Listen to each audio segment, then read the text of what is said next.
Hello everyone, welcome to study journey with you. Friends, जैसा कि आप सभी लोग बोल रहे थे हिंदी की मैराथन के लिए आप लोग बोल रहे थे, तो आज मैं आप लोगों के लिए हिंदी की एक मैराथन लेकर के आई हूँ। और इसके अंदर हम हिंदी के सारे इंपॉर्टेंट टॉपिक्स पढ़ने वाले हैं, जो कि आपके एस्टेट के एग्जाम की रिकॉर्डिंग और खासकर अभी जो आपका ग्रुप डी का एग्जाम है, तो उसमें जो आपकी हिंदी आने वाली है वो सारी मैं डिटेल में आप लोगों के साथ टॉपिक वाइज डिस्कस करने वाली हूँ with previous year question answer. तो पहले मैं आपको क्वेश्चन आंसर बताती हूँ, उसके बाद हम उसको साथ में ही डिस्कस करते हुए चलेंगे। ओके, तो देखिएगा।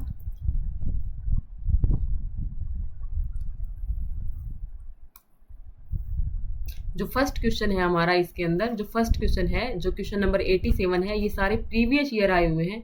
और फ्रेंड्स, आप लोगों को एक मैं बात क्लियर कर देती हूँ, अगर आप लोगों को थोड़ा बहुत डिस्टर्बेंस लग रहा हो तो थोड़ा सा एडजस्ट कीजिए, क्योंकि अभी ना मैं OBS स्टूडियो से बना रही हूँ, तो वहाँ पे मुझे थोड़ी सी प्रॉब्लम है, क्योंकि मैं इस पर नई हूँ। ठीक है, तो थोड़ा सा आप लोग एडजस्ट कर लीजिए। देखिए, जो फर्स्ट जो क्वेश्चन है हमारा, क्या कह रहा है, से के द्वारा के साथ कारक की विभक्तियां हैं।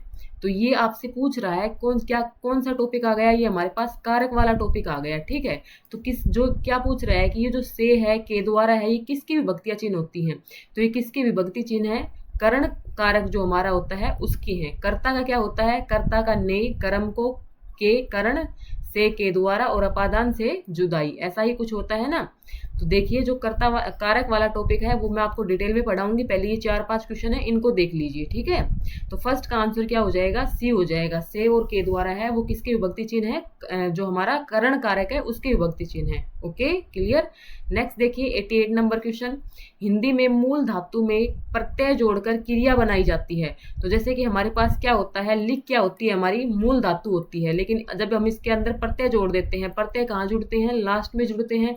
और कौन सा प्रत्यय जोड़ देते हैं, ना प्रत्यय जोड़ देते हैं, तो वो हमारी क्या बन जाती है, क्रिया बन जाती है। ओके, तो 88 का जो सही आंसर है वो क्या हो जाएगा, ऑप्शन नंबर बी।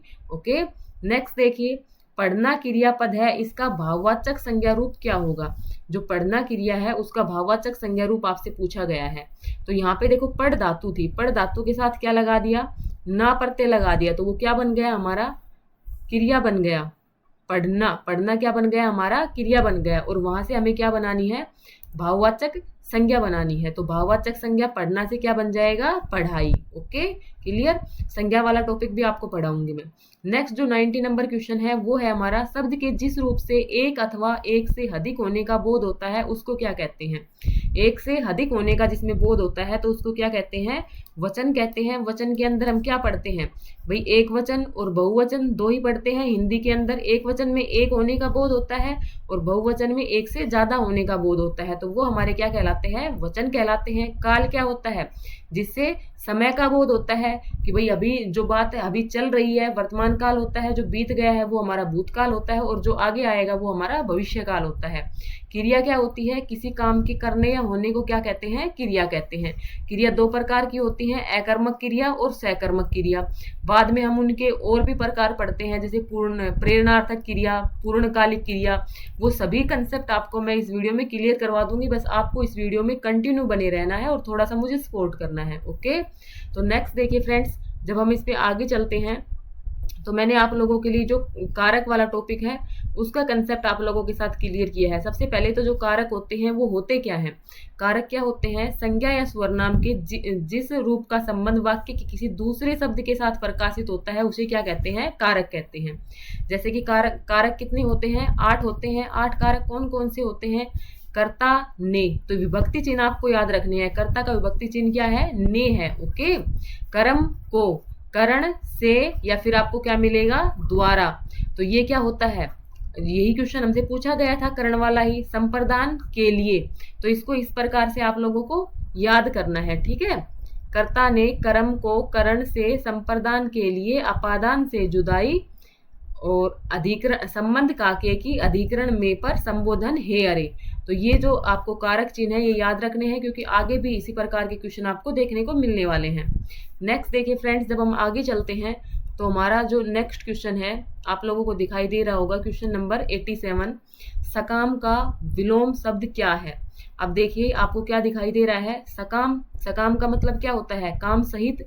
तो सकाम का उल्टा शब्द पूछा है हमसे, तो क्या हो जाएगा, निष्काम।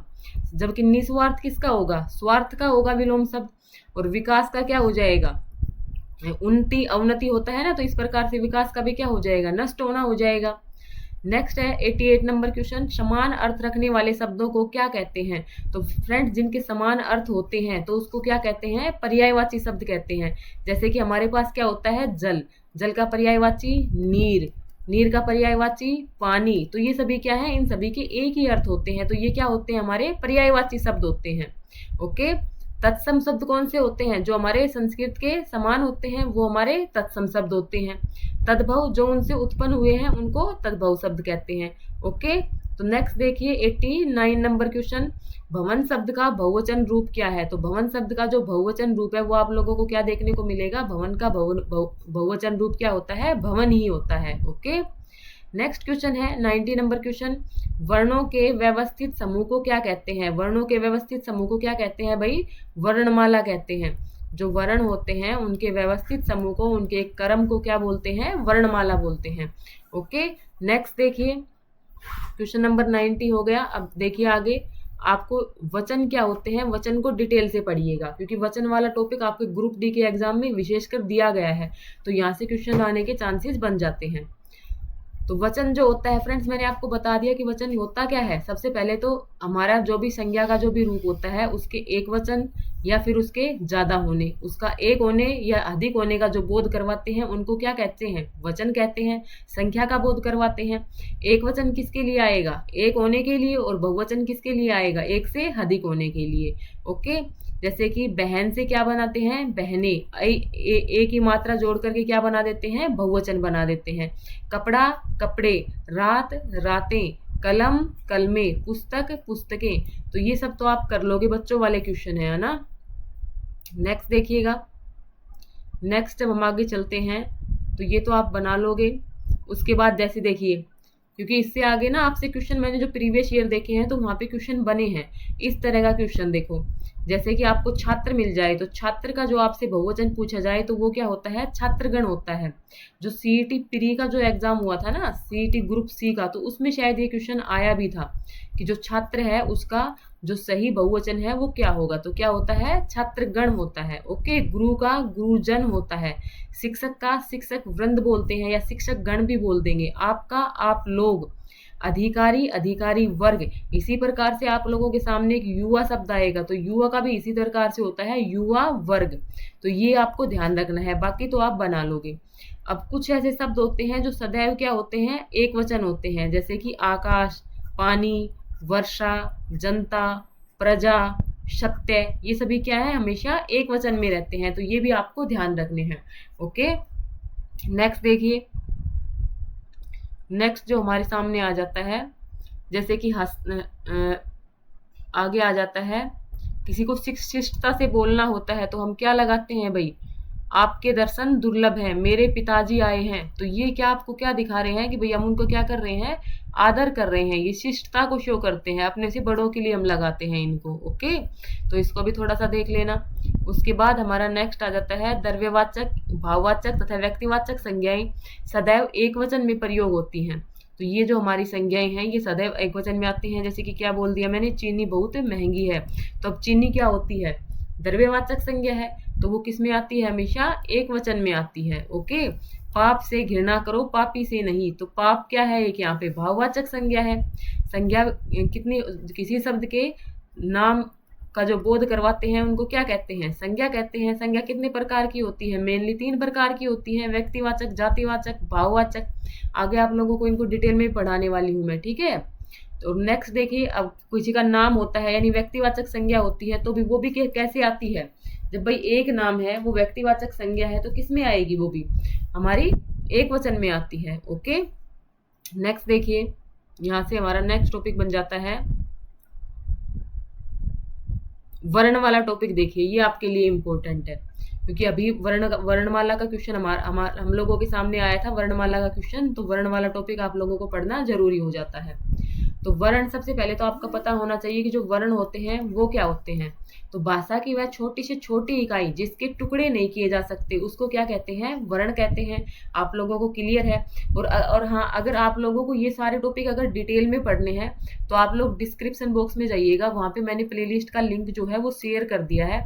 आपको हिंदी के सारे टॉपिक नंबर वाइज मिल जाएंगे, लगभग 15-20 टॉपिक हैं, सारे मिल जाएंगे और सारे आपको डिटेल में मिलेंगे। यहाँ पे मैं आप लोगों को शॉर्ट में एक तरीके से रिवीजन करवा रही हूँ, ठीक है। अगर डिटेल में पढ़ना है तो आप लोग वहाँ पे जा सकते हैं। तो वर्ण विचार में देखिए, जो हमारा वर्ण होता है, सबसे पहले तो हमें पढ़ना है कि वर्ण होता क्या है। तो वर्ण क्या होता है भाई, भाषा की वह छोटी से छोटी इकाई जिसके क्या नहीं हो सकते, टुकड़े नहीं किए जा सकते, उसको क्या कहते हैं, वर्ण कहते हैं। लेकिन अगर आप लोगों से पूछ ले कि मौखिक रूप से भाषा की सबसे छोटी इकाई क्या होती है, क्वेश्चन को ध्यान से समझिए। अगर लिखित रूप से पूछता है तब तो हमारा वर्ण हो जाएगा, या सिंपल पूछता है तब भी हमारा वर्ण। लेकिन अगर क्वेश्चन में ये दे दे कि मौखिक रूप से भाषा की सबसे छोटी इकाई कौन सी होती है, तो वो कौन सी होती है, ध्वनि होती है। ओके। अब आप लोग सोचोगे कि ध्वनि और वर्ण में क्या फर्क है। तो अब देखो, ये जो है आप लोगों के सामने एक शब्द दिया गया है, कमला, ठीक है। तो इसके अंदर हम लोग अगर वर्ण निकालते हैं तो क्या बनता है, कै हलंत कै प्लस ए, हलंत मैं प्लस ए और ले प्लस आ, यानी कितने वर्ण बनते हैं, टोटल 6 वर्ण बनते हैं। जबकि अगर ध्वनि पूछी जाए तो ध्वनि कितनी बनेगी, 3 बनेगी, कै मैं और ला, 3 ध्वनि बनेगी। ओके। तो इस चीज का आपको ध्यान रखना है। अब वर्णों का जो सार्थक समूह होता है, एक सेकेंड रुको, देखो वर्णों का अगर जब हम जो वर्ण थे हमारे पास, उन जैसे मान ले हमारे पास क्या वर्ण थे, वे न, ठीक है, ये हमारे पास वर्ण थे। जब हमने इनको क्या कर दिया, जोड़ दिया, वे न, तो आप लोगों को ये क्या मिल गया, वर्णों का एक सार्थक समूह बन गया ये। तो इस सार्थक समूह को क्या कहा जाता है, शब्द कहा जाता है। क्या कहा जाता है, शब्द कहा जाता है। और जब शब्दों को आपस में जोड़ देते हैं और उनका कोई सार्थक अर्थ निकलता है तो उसको क्या कहा जाता है, वाक्य कहा जाता है। ओके। और वर्णों के समुदाय को या व्यवस्थित क्रम को क्या बोलते हैं, वर्णमाला बोलते हैं। इस चीज का आपको ध्यान रखना है। हिंदी निदेशालय 1966 के अनुसार कुल वर्ण कितने हैं, 52 होते हैं। हिंदी वर्णमाला में कुल वर्ण कितने हैं, 44 है। ओके। 11 हमारे स्वर होते हैं, 33 हमारे व्यंजन होते हैं। 11 स्वर ऐसे लेकर औ तक हमारे क्या है, स्वर हैं, बाकी 33 क्या होते हैं, व्यंजन होते हैं। ओके। नेक्स्ट देखिए, जो हम ये एग्जाम में काफी बार पूछा जाता है आप लोगों से, उच्छिप्त व्यंजन कौन से होते हैं। तो जो हमारे ड और ढ है, इनको क्या कहा जाता है, उच्छिप्त व्यंजन कहा जाता है। उच्छिप्त व्यंजन कितने होते हैं, 2 होते हैं, ड और ढ। ओके। अयोगवा कौन कौन से होते हैं, अयोगवा भी कितने होंगे हमारे, 2 होंगे। कौन कौन से, अंग और ए, इनको क्या कहा जाता है, अयोगवा कहा जाता है। ओके। ऐसे लेकर औ तक तो आपके क्या हो गई, स्वर हो गई, ठीक है। और उसके बाद आपका क्या आता है, अंग और अह जो आता है, इनको क्या बोलते हैं, अयोगवा बोलते हैं। ध्यान रखिए, एग्जाम में क्वेश्चन आ जाएगा कि इनमें से कौन सा अयोगवा है। ओके। अब बात करते हैं अगर संयुक्त व्यंजन की। संयुक्त व्यंजन कितने होते हैं, 4 होते हैं। कौन कौन से, छ, त्रय, ज्ञ और श्रय। ये हमारे क्या है, लास्ट वाले जो 4 हैं, ये हमारे क्या है, संयुक्त व्यंजन है। इसमें किस किस का मेल है ये भी देख लीजिए, कै और सै का, तय प्लस रै का, जय प्लस य का, श प्लस रै का, इनके अंदर क्या हो रहा है, मेल हो रहा है। प्राकृतिक स्वर हमारे कितने थे, 11 थे। ऐसे लेकर औ तक मैंने आपको बताया था। लेकिन अगर आप लोगों से पूछ लेता है कि तत्सम स्वर किसको कहा जाता है, तो तत्सम स्वर किसको कहा जाता है, री को कहा जाता है। ओके। उच्चारण स्थान के आधार पर देखिए, कंठ से बोलने वाले स्वर कौन से हैं, ए, आ, ए और आ, ये हमारे क्या है, कंठ से बोलने वाले स्वर हैं। तालु से बोलने वाले ई और ई है। स्वर क्या होते हैं फ्रेंड्स, आप लोगों को ये भी पता होना चाहिए, स्वर क्या होते हैं भाई, जिनको बोलने में किसी दूसरे की सहायता नहीं लेनी पड़ती है, जिनके उच्चारण में, उनको क्या कहते हैं, स्वर कहते हैं। और जिनमें दूसरों की सहायता लेनी पड़ती है, उनको क्या कहते हैं, व्यंजन कहते हैं। तालु से बोलने वाले क्या है, छोटी ई और हमारी जो बड़ी ही है, उनका जो उच्चारण स्थान है वो क्या रहने वाला है, तालु। मूर्धा से जो हमारा री है, जिसको तत्सम स्वर भी कहा जाता है, उसका जो उच्चारण स्थान है वो क्या रहेगा, मूर्धा रहेगा। ओके। नेक्स्ट देखिए, अगर आप लोगों से पूछता है कि जो ऊ होता है, अब ऊ को जब हम बोल के देखते हैं तो कहाँ से ध्वनि निकल रही है, हमारे होठों की शेप बन रही है, तो ये कहाँ से बोले जाते हैं, ओष्ठ से बोले जाते हैं। कंठ और तालु दोनों से ए और ऐ बोले जाते हैं, ये आपको याद रखने हैं, एग्जाम में यहाँ से जरूर क्वेश्चन देखने को मिलता है। ओ और अव है वो हमारे कंठोष्ठ होते हैं, कंठ और ओष्ठ दोनों से बोले जाते हैं। अब जो स्वर होते हैं उनको 3 प्रकार से बांटते हैं, कौन कौन से, ऋस्व स्वर, दीर्घ स्वर और प्लुत स्वर। जो हमारे ऋस्व स्वर होते हैं, जिनको मूल स्वर भी कहा जाता है, उनको बोलने में क्या लगता है, कम समय लगता है। सबसे कम समय किसको लगता है, ऋषभ स्वर को लगता है। ए, छोटी ई, छोटा ऊ और री, ये हमारे क्या होते हैं, ऋषभ स्वर होते हैं। दीर्घ स्वर जिनको ज्यादा समय लगता है, यानी ऋषभ, इनसे क्या लगता है भाई, दुगना समय लगता है मूल स्वर से। जैसे कि ए का क्या बन गया, आ बन गया, ई, छोटी ई का क्या बन गया, बड़ी ई बन गया, छोटा ऊ का क्या बन गया, बड़ा ऊ बन गया। और ए, आई, ओ और औ, ये हमारे किस में आ जाते हैं, दीर्घ स्वर में आ जाते हैं। जबकि जो प्लुत स्वर होते हैं उनको बोलने में 3 गुना समय लगता है। जैसे कि ओम हो गया हमारा, इस प्रकार से हम जो ऊंट लिखते हैं तो ये ऊ हो गया, ये हमारे कौन से होते हैं, प्लुत स्वर होते हैं। Okay, clear. नेक्स्ट देखिए फ्रेंड्स, व्यंजन। यहाँ से एक क्वेश्चन आपको जरूर देखने से मिलेगा वर्णमाला से, तो वर्णमाला वाले कंसेप्ट को अच्छे से देख लेना। और यहाँ पे आप लोगों का शॉर्ट एंड स्वीट रिवीजन चल रहा है। अगर आप लोगों को डिटेल में पढ़ना है, अभी भी आप लोगों के पास, जिनका ग्रुप डी का एग्जाम है, उनके पास अभी भी 1 वीक बाकी है, तो आप लोग प्लेलिस्ट में जाइएगा और एक एक वीडियो को अच्छे से देख लीजिएगा। लगभग 20-20, 25-25 मिनट की वीडियो है। अगर आप लोग चाहो तो एक दिन में ही सारी हिंदी को कंप्लीट कर सकते हो। और जिन लोगों का एस्टेट का एग्जाम है उनके लिए तो इम्पोर्टेंट है ही ये, ठीक है। तो अब देखिए व्यंजन का, देखिए व्यंजन में क्या था फ्रेंड्स, उसमें हमें सहारा लेना पड़ता है। जो स्वर थे वो बगैर सहारे के बोले जाते थे, उसमें किसी की जरूरत नहीं थी, लेकिन यहाँ पे क्या लेना पड़ता है, सहारा लेना पड़ता है। तो अब पर्यटन के आधार पर 8 प्रकार के होते हैं स्पर्श व्यंजन। स्पर्श व्यंजन कैसे मैं तक जो होते हैं हमारे 25 जो हमारे व्यंजन होते हैं, वो कौन से व्यंजन होते हैं, स्पर्श व्यंजन होते हैं। ध्यान रखेंगे कैसे मैं तक। उसके बाद आता है स्पर्श संघर्षी, जो च, छ, ज, झ और ये, इनको क्या बोलते हैं, स्पर्श संघर्षी भी बोलते हैं। ओके, नेक्स्ट देखिए, नेक्स्ट आ जाता है हमारा स्पर्श व्यंजन हो गया। उसके बाद आ जाता है स्पर्श संघर्षी, च, छ, ज, झ को स्पर्श संघर्षी बोलते हैं। उसके बाद आता है उत्क्षिप्त व्यंजन। उत्क्षिप्त व्यंजन किसको बोलते हैं, मैंने आपको पहले भी बता दिया था, डे और ढे को। लुंठित या प्रकंपित किसको बोलते हैं, रे को बोलते हैं, रे को लुंठित या प्रकंपित। अंतस्थ व्यंजन कौन कौन से होते हैं, ये, रे, ले, वे, याद रखना है ध्यान से। अंतस्थ हो गया, पार्श्विक हो गया, उष्म हो गया, यहाँ से क्वेश्चन आ जाता है। तो अंतस्थ व्यंजन कौन कौन से हैं, ये, रे, ले, वे। पार्श्विक व्यंजन किसको बोला जाता है, लय को बोला जाता है। उष्म व्यंजन कौन कौन से होते हैं, श, श, श, यानी तीनों तो हमारे स और साथ में है। अर्ध स्वर कौन से होते हैं, संघर्षहीन भी इनको बोलते हैं, य और व। अब देखिए उच्चारण स्थान के आधार पर, यहाँ से आपको क्या क्या याद रखना है, अंतस्थ व्यंजन याद रखना है, उष्म व्यंजन याद रखना है, ये आपके लिए इंपॉर्टेंट है। लुंठित व्यंजन भी आपको याद रखना है। ओके, नेक्स्ट आता है उच्चारण स्थान के आधार पर। तो उच्चारण स्थान के आधार पर आप लोगों को ऐसे ध्यान रख लेना है कि कंठ, तालु, मूर्धा। ओके, क्या याद रखोगे, कंठ, तालु, मूर्धा।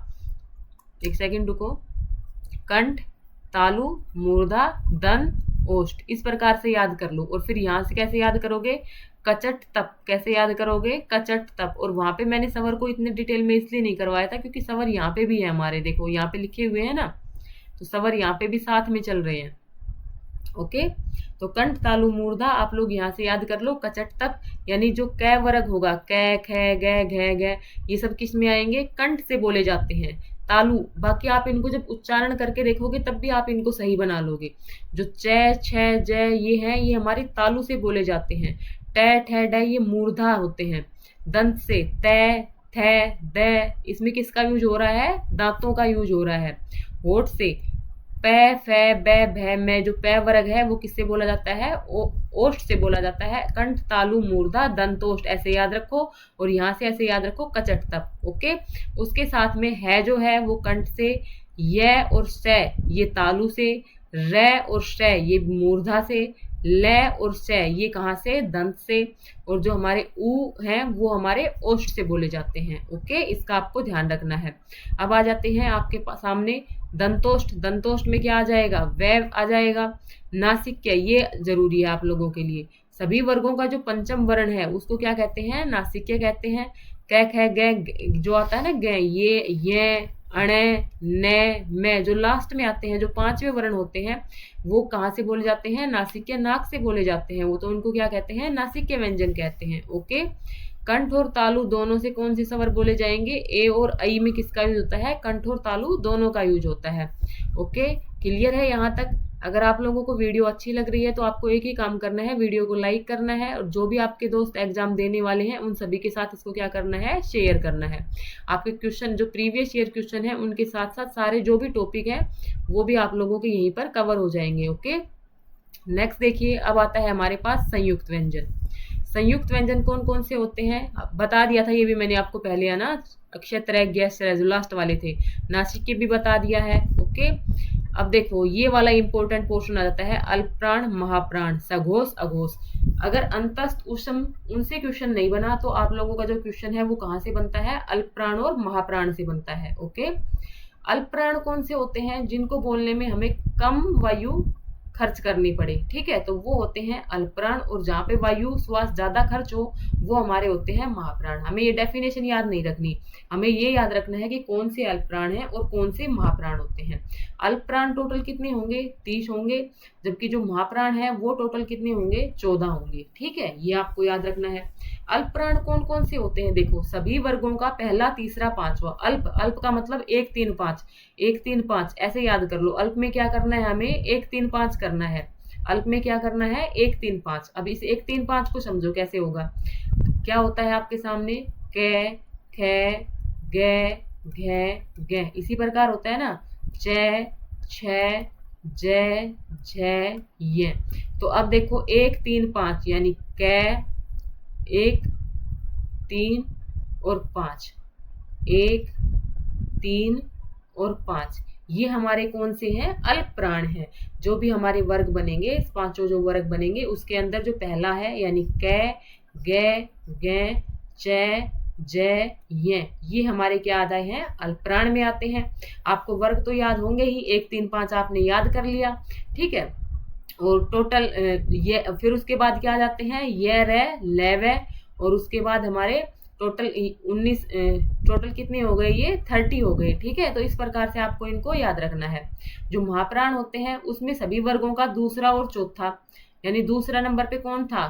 ख, और चौथे नंबर पे कौन था? हमारा घ। इसी प्रकार च वर्ग में दूसरे नंबर पे कौन था? हमारा छ, और चौथे नंबर पे क्या था? हमारा झ।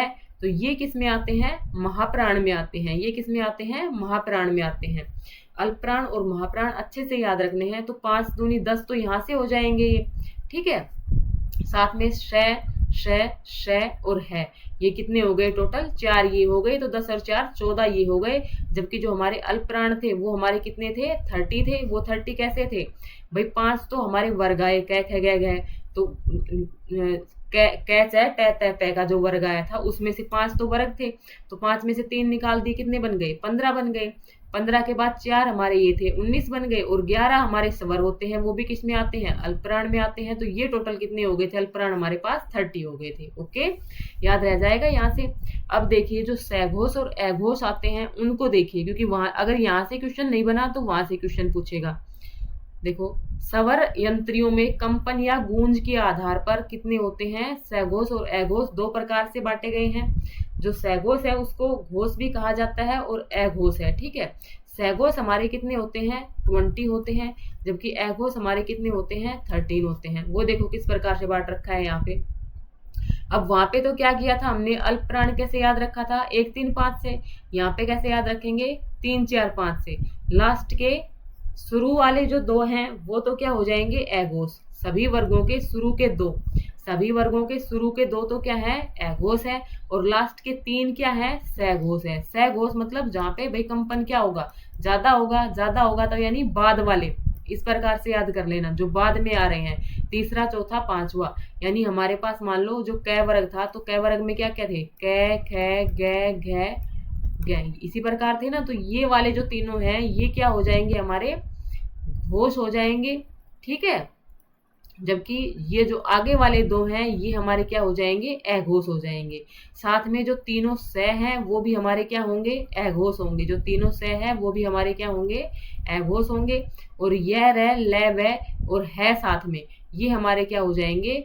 सहघोष हो जाएंगे, ये हमारे क्या हो जाएंगे, सहघोष हो जाएंगे। ओके, तो वर्ण वाला चैप्टर आप लोगों को क्लियर हो गया होगा यहाँ से। अब चलती हूँ आगे, आप लोगों के आगे क्वेश्चन लेकर के चलती हूँ।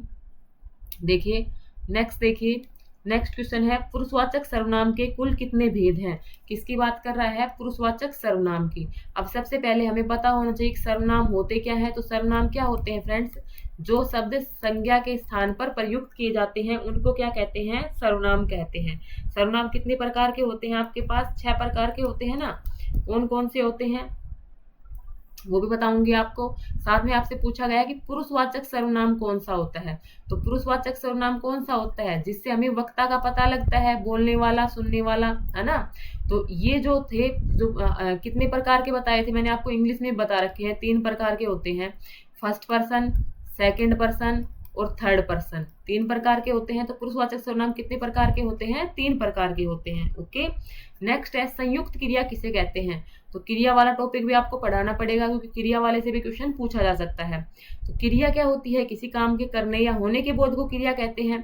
तो यहाँ पे क्या कह रहा है कि भाई जब 2 या 2 से अधिक क्रियाएं मिलकर पूर्ण क्रिया का बोध करवाती हैं, तो बिल्कुल सही बात है। तो वो क्या होती है, हमारी संयुक्त क्रिया होती है। वो हमारी क्या कहलाती है, संयुक्त क्रिया कहलाती है। नेक्स्ट देखिए, संयुक्त क्रिया हो गया। विशेषण के कितने भेद होते हैं। तो विशेषण के कितने भेद होते हैं, 4 भेद होते हैं। विशेषण क्या होते हैं, जो संज्ञा या सर्वनाम की क्या बताते हैं। विशेषण क्या होते हैं, जो भाई संज्ञा या सर्वनाम की क्या बताएं, विशेषता बताएं, तो उनको क्या कहते हैं, विशेषण कहते हैं। ओके, विशेषण के भेद कितने होते हैं, 4 होते हैं। कर्ता कारक का विभक्ति प्रत्यय है। तो किसका पूछा है, कर्ता कारक का। कारक मैंने आपको बता दिए थे क्या होते हैं। तो कर्ता का क्या था, कर्ता ने, कर्म को, करण से, यही याद करवाया था ना आपको। तो कर्ता का क्या है, ने है। तो यहाँ पे सही आंसर क्या हो जाएगा, ने हो जाएगा। ओके, देखिए नेक्स्ट देखिए, अब देखते हैं सर्वनाम। सर्वनाम मैंने आपको बता दिया, संज्ञा के स्थान पर जो युक्त होते हैं उनको क्या कहते हैं, सर्वनाम कहते हैं। जैसे कि राम खेत को जाता है, वह फल लाता है, वह खेतों में पानी देता है, माया खेत में जाती है, वह खेत से आती है, वे खेलते हैं। तो ये जो वह, वे, तुम, मैं, ये सब क्या हो गए, सर्वनाम हो गए, क्योंकि ये संज्ञा के स्थान पर युक्त किए जा रहे हैं। अब 6 भेद होते हैं। पुरुषवाचक सर्वनाम होता है हमारा बोलने वाला, सुनने वाला या किसी अन्य का जिसमें बोध होता है, वो हमारे क्या कहलाते हैं, पुरुषवाचक सर्वनाम कहलाते हैं। 3 प्रकार के होते हैं, first person, second person, third person, इस प्रकार से मैंने आपको बताए थे। ठीक है, तो जो हमारा फर्स्ट पर्सन होता है यानी उत्तम पुरुषवाचक, और हिंदी में फिर मध्यम पुरुषवाचक, फिर हमारा अन्य पुरुषवाचक। उत्तम, उत्तम हम किसको मानते हैं, किस प्रकार से याद करना है। अब आप लोगों से हो सकता है ऐसे क्वेश्चन पूछ ले कि उत्तम पुरुषवाचक सर्वनाम कौन से हैं। तो मैं, यानी हम अपने आप को क्या मानते हैं, सर्वश्रेष्ठ मानते हैं। जहाँ पे मैं का बोध हो रहा होगा, तो वो हमारे, हम अपने खुद के लिए जो सर्वनाम प्रयोग करेंगे वो क्या कहलाएंगे, हमारे उत्तम पुरुषवाचक कहलाएंगे। ओके, और मैं तुमसे बात कर रही हूँ, तुम्हारे लिए क्या हो जाओगे, तुम मेरे लिए क्या हो जाओगे, मध्यम पुरुषवाचक। ठीक है, अन्य पुरुषवाचक में हम जिस थर्ड पर्सन की बात करते हैं वो क्या हो जाता है, अन्य पुरुषवाचक। ओके, क्लियर है यहाँ तक। तो ये हमारा कौन सा था, पुरुषवाचक सर्वनाम। उसके बाद हमारा आता है निश्चयवाचक सर्वनाम, जहाँ से निश्चितता का बोध हो रहा हो, भाई ये घर किसका है, मेरा है, वहां से बिल्कुल निश्चितता पता लग रही है, यह मेरी कार है। तो ये क्या है, निश्चयवाचक सर्वनाम है। ओके, अनिश्चयवाचक सर्वनाम में क्या होता है, ये टॉपिक भी मैंने डिटेल में पढ़ा रखा है। जितने भी टॉपिक मैं आपको करवा रही हूँ सारे डिटेल में पढ़ा रखे हैं, आप लोग प्लेलिस्ट को जरूर देखिएगा। ठीक है, बाहर कोई खड़ा है, तो कोई सी मीन्स क्या हुआ, किसी अनिश्चितता की बोध हो रहा है, कुछ पड़ा है, किसी ने मारा। तो यहाँ पे कोई भी क्या नहीं है, निश्चितता नहीं है। तो ये हमारे क्या हो जाएंगे, अनिश्चयवाचक सर्वनाम। नाम से ही क्लियर है, निश्चय और अनिश्चय। नेक्स्ट आता है संबंधवाचक सर्वनाम। तो जो भाई क्या कर रहा हो, संबंध का बोध करवाता हो। तो जैसे कि जैसी करनी वैसी भरनी, जिसकी लाठी उसकी भैंस, जिसे देखो वही व्यस्त है। तो यहाँ पे किसका बोध हो रहा है, संबंध का। तो ये हमारे क्या हो गए, संबंधवाचक सर्वनाम हो गए। ओके, नेक्स्ट आता है पर्सनवाचक सर्वनाम। पर्सन, जहाँ पे भाई जिसमें किसी से कोई पर्सन पुटअप किया जा रहा हो, तुम क्या खा रही हो, आप चाय के साथ क्या लोगे। तो यहाँ पे हमने क्या किया है, पर्सन की सेंस में यूज किया है, तो वो हमारे पर्सनवाचक। निजवाचक, ये देखिए ये काफी बार एग्जाम में आ जाता है। निजवाचक का मतलब क्या होता है, आप, वह अपने आप काम पर चला गया, मैं अपने आप खा लूंगा, वह अपने आप कार्यालय चला गया। जहाँ पे आपका बोझ हो रहा हो, निजता का बोध हो रहा हो, तो वो हमारा कौन सा हो जाता है, निश्चयवाचक, सॉरी निजवाचक सर्वनाम हो जाता है। ओके, क्लियर है ये टॉपिक। अभी विशेषण से भी क्वेश्चन आया था कि विशेषण के कितने भेद होते हैं। तो विशेषण क्या होते हैं, जो संज्ञा या सर्वनाम की क्या बताते हैं, विशेषता बताते हैं, उनको क्या कहते हैं, विशेषण कहते हैं। कितने होते हैं, 4 होते हैं। एक इसमें ये भी पूछा जा सकता है कि विशेष्य क्या होता है। तो विशेष्य क्या होता है फ्रेंड्स, जैसे कि मैंने आपको बताया कि वह एक सुंदर बच्चा है, वह एक सुंदर बच्चा है। तो यहाँ पे बच्चे की क्या बताई जा रही है, विशेषता बताई जा रही है। तो सुंदर तो क्या हो गया, विशेषण हो गया। और जिसकी विशेषता बताई जाती है, मैंने किसके बारे में बताया है, बच्चे के बारे में, तो बच्चा क्या हो जाता है यहाँ पे, विशेष्य हो जाता है। क्या हो जाता है, विशेष्य। लेकिन अगर मैं बोल देती हूँ कि वह एक बहुत सुंदर बच्चा है, वह एक बहुत सुंदर बच्चा है, तो यहाँ पे जो बहुत शब्द है वो क्या हो जाएगा, प्रविशेषण हो जाएगा। क्या हो जाएगा, प्रविशेषण। यानी विशेषण की भी विशेषता बता दी उसने, सुंदर को भी उसने आगे क्वालिफाई कर दिया कि भाई वो क्या है, बहुत सुंदर है। तो जो विशेषण की भी विशेषता बताते हैं उनको क्या कहा जाता है, प्रविशेषण कहा जाता है। क्लियर है। यहाँ से जो 4 भेद होते हैं उनके बारे में देखते हैं। पहला होता है हमारा गुणवाचक विशेषण। गुणवाचक नाम से ही क्लियर है, संज्ञा के गुण, दशा, स्वभाव, रंग, रूप, आकार, दोष, अवस्था आदि का जो बोध करवाएगा वो क्या होगा, भाई किसी किसी के बारे में कोई भी गुण बता रहा हो, कमजोर बच्चा, ईमानदार आदमी, बुद्धिमान व्यक्ति, ठीक है, ये सभी क्या हो गए, गुणवाचक विशेषण हो गए। ओके। उसके बाद हमारा संख्यावाचक विशेषण। संख्यावाचक जो हमें क्या बोध करवाता है कि संख्या का, वो संख्या हमारी निश्चित भी हो सकती है और अनिश्चित भी हो सकती है। निश्चित संख्या बोले तो 1 2 3, दुगुना तिगुना, 5 गुना, तीनों दोनों चारों, ठीक है। अनिश्चित में थोड़े, बहुत, कम, ज्यादा, ये सब क्या हो गए, अनिश्चित संख्यावाचक हो गया। नेक्स्ट इसमें हमारा आ जाता है परिमाणवाचक। नेक्स्ट क्या आ जाता है, परिमाणवाचक। परिमाणवाचक में जो माप तोल का बोध करवाते हैं, इसमें भी निश्चित और अनिश्चित 2 प्रकार के हो सकते हैं। भाई 1 मीटर कपड़ा, 4 किलो सेव, 5 किलो घी, ये सब क्या है, निश्चितता का बोध करवा रहे हैं। अनिश्चित थोड़ा कपड़ा, तो ये क्या हो गया हमारा, अनिश्चित परिमाणवाचक। लेकिन अगर मैं आपको बोल दूं थोड़े कपड़े, तो ये क्या करवाता है, संख्या का बोध करवाता है, तो ये क्या हो जाएगा, अनिश्चित संख्यावाची विशेषण हो जाएगा। ओके। नेक्स्ट इसमें आ जाता है हमारा सार्वनामिक विशेषण। तो सार्वनामिक विशेषण है, वो क्या होते हैं, वे विशेषण शब्द जो संज्ञा के तुरंत पहले प्रयुक्त होकर विशेषता का बोध करवाए, संज्ञा से तुरंत पहले आते हैं। ठीक है, यह घड़ी मेरी है, इस पेन से लिखो, यह कार्य कठिन है, तो ये संज्ञा से तुरंत क्या आ रहे हैं, पहले आ रहे हैं, यह, इस, यह, तो ये क्या हो गए, सार्वनामिक विशेषण हो गए। क्या हो गए, सार्वनामिक विशेषण हो गए। ठीक है। अब संज्ञा शब्दों से क्या बनाए जा सकते हैं, विशेषण बनाए जा सकते हैं। जैसे किताब से क्या बना दूंगा मैंने, किताबी। ईर्ष्या से ईर्ष्यालु, दया से दयालु, अनुभव से अनुभवी।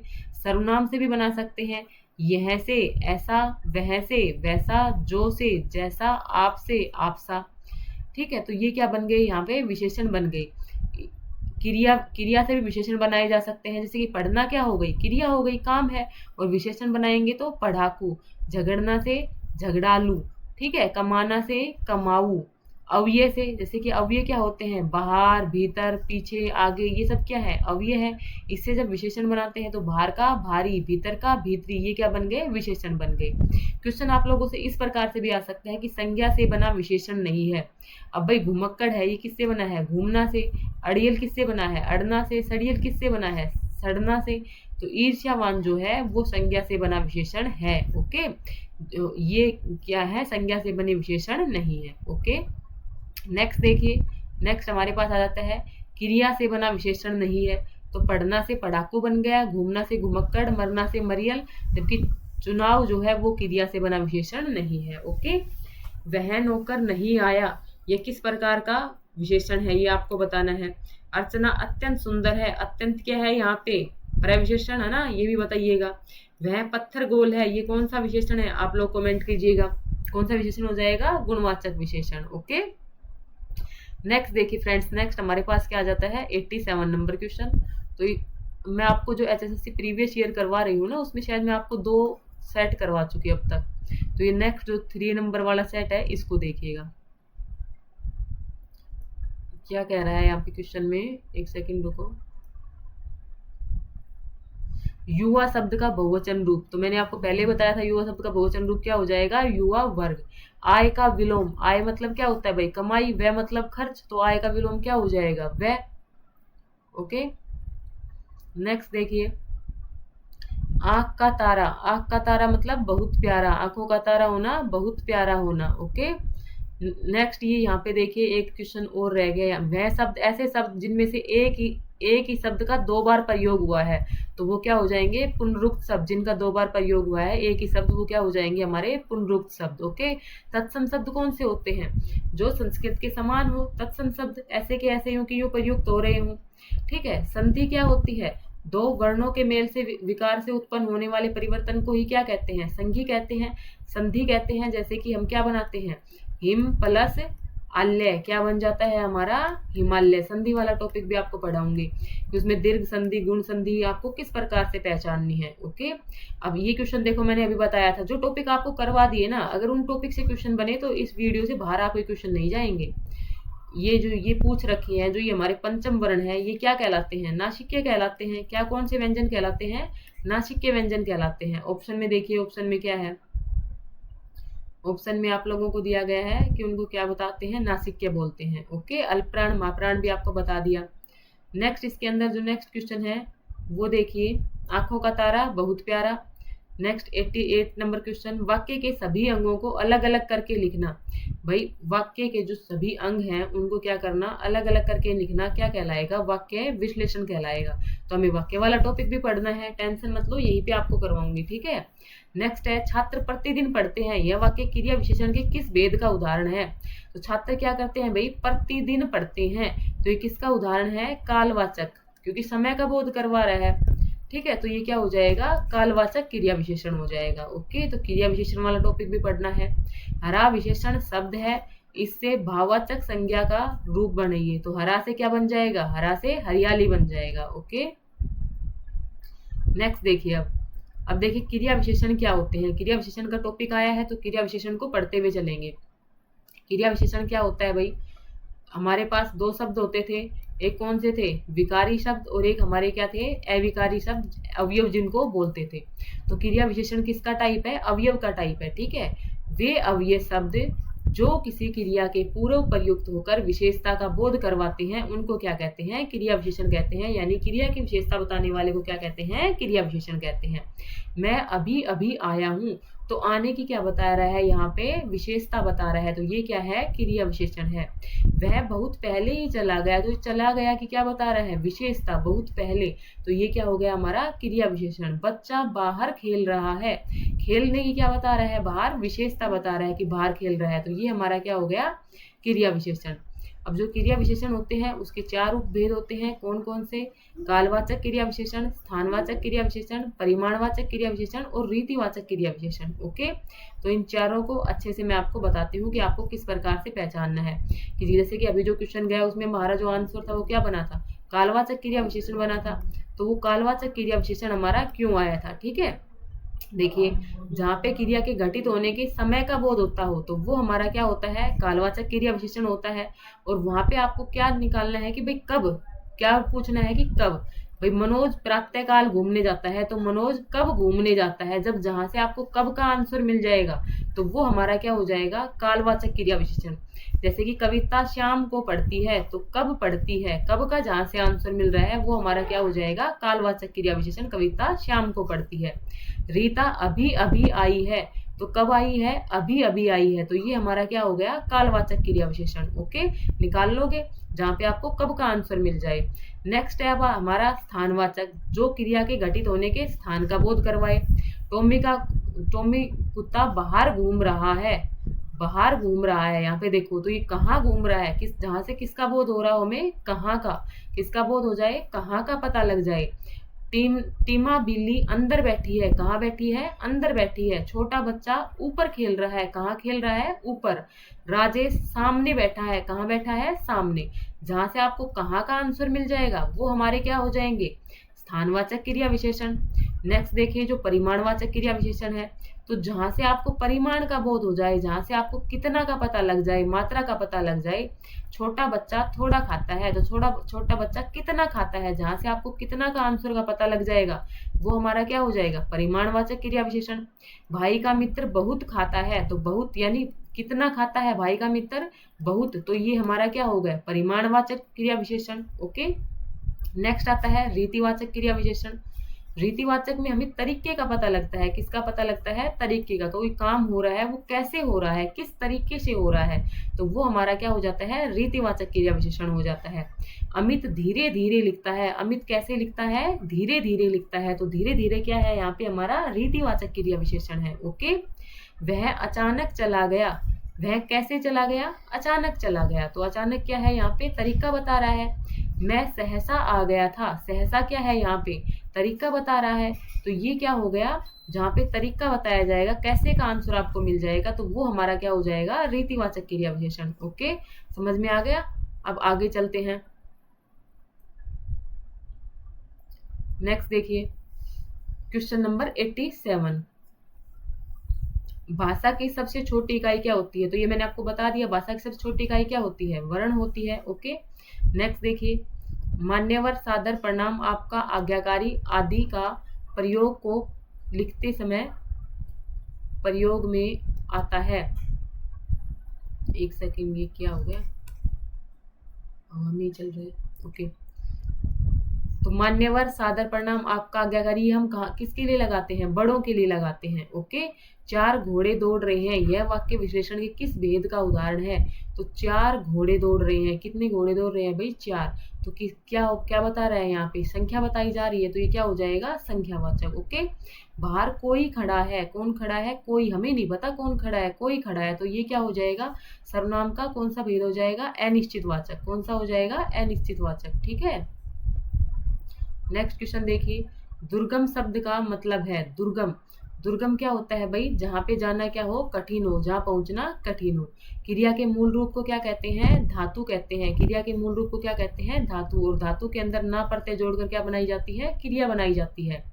नेक्स्ट देखिए, अध्यापक छात्रों से निबंध लिखवाते हैं, यह क्रिया का उदाहरण है, जो अध्यापक है वो छात्रों से निबंध लिखवाते हैं, ये किस प्रकार की क्रिया का उदाहरण है, प्रेरणार्थक क्रिया का उदाहरण है। प्रेरणार्थक क्रिया क्या होती है फ्रेंड्स, कि जो वो काम खुद ना करके किसी दूसरे से करवाया जाता है, जहाँ पर काम खुद नहीं करना, किससे करवाते हैं, दूसरे से करवाते हैं, तो वो हमारा क्या होता है, प्रेरणार्थक क्रिया कहलाती है। ठीक है, तो यहाँ पे अध्यापक छात्र निबंध खुद नहीं लिख रहे, किससे लिखवा रहे हैं, बच्चों से लिखवा रहे हैं, तो वो हमारा क्या हो जाएगा, प्रेरणार्थक क्रिया। अपूर्ण, जहाँ पे अपूर्णता का बोध हो रहा हो। पूर्वकालिक क्रिया, जहाँ पे एक काम करने के बाद दूसरा काम स्टार्ट हो रहा हो। वह नहाकर ही चला गया, वह खाकर ही चला गया। ठीक है, तो ये कौन सी हो जाएगी आपकी, पूर्वकालिक क्रिया। ओके, नेक्स्ट है, जो शब्द संज्ञा के स्थान पर प्रयुक्त किए जाते हैं उन्हें क्या कहते हैं, सर्वनाम कहते हैं। जो शब्द संज्ञा के स्थान पर प्रयुक्त किए जाते हैं वो क्या कहलाते हैं, सर्वनाम कहलाते हैं। 6 भेद थे, मैंने आपको बता दिया था कौन कौन से भेद थे। नेक्स्ट देखिएगा, नेक्स्ट हमारा क्वेश्चन कौन सा आता है, क्रिया का जो टॉपिक है वो देख लीजिए। क्रिया क्या होती है, किसी काम के करने या होने के बोध को क्या कहते हैं, क्रिया कहते हैं। मूल धातु के साथ ना प्रत्यय जोड़ करके क्या बनाई जाती है, क्रिया बनाई जाती है। कर्म के आधार पर क्रिया को कितने भागों में बांट सकते हैं, दो, कौन कौन से, अकर्मक क्रिया और सकर्मक क्रिया। अकर्मक क्रिया को आगे दो भेद हो सकते हैं, पूर्ण अकर्मक और अपूर्ण अकर्मक। सकर्मक क्रिया के दो भेद हो सकते हैं, एक कर्मक, द्विकर्मक, द्विकर्मक को बहुकर्मक भी कहा जाता है। ठीक है, जो अकर्मक क्रिया है वो क्या होती है, जिसके अंदर कोई कर्म नहीं होता, वो कौन सी होती है, अकर्मक क्रिया होती है। ठीक है, जिसके अंदर कोई भी कर्म नहीं होता है, यहाँ से भी क्वेश्चन बन जाता है।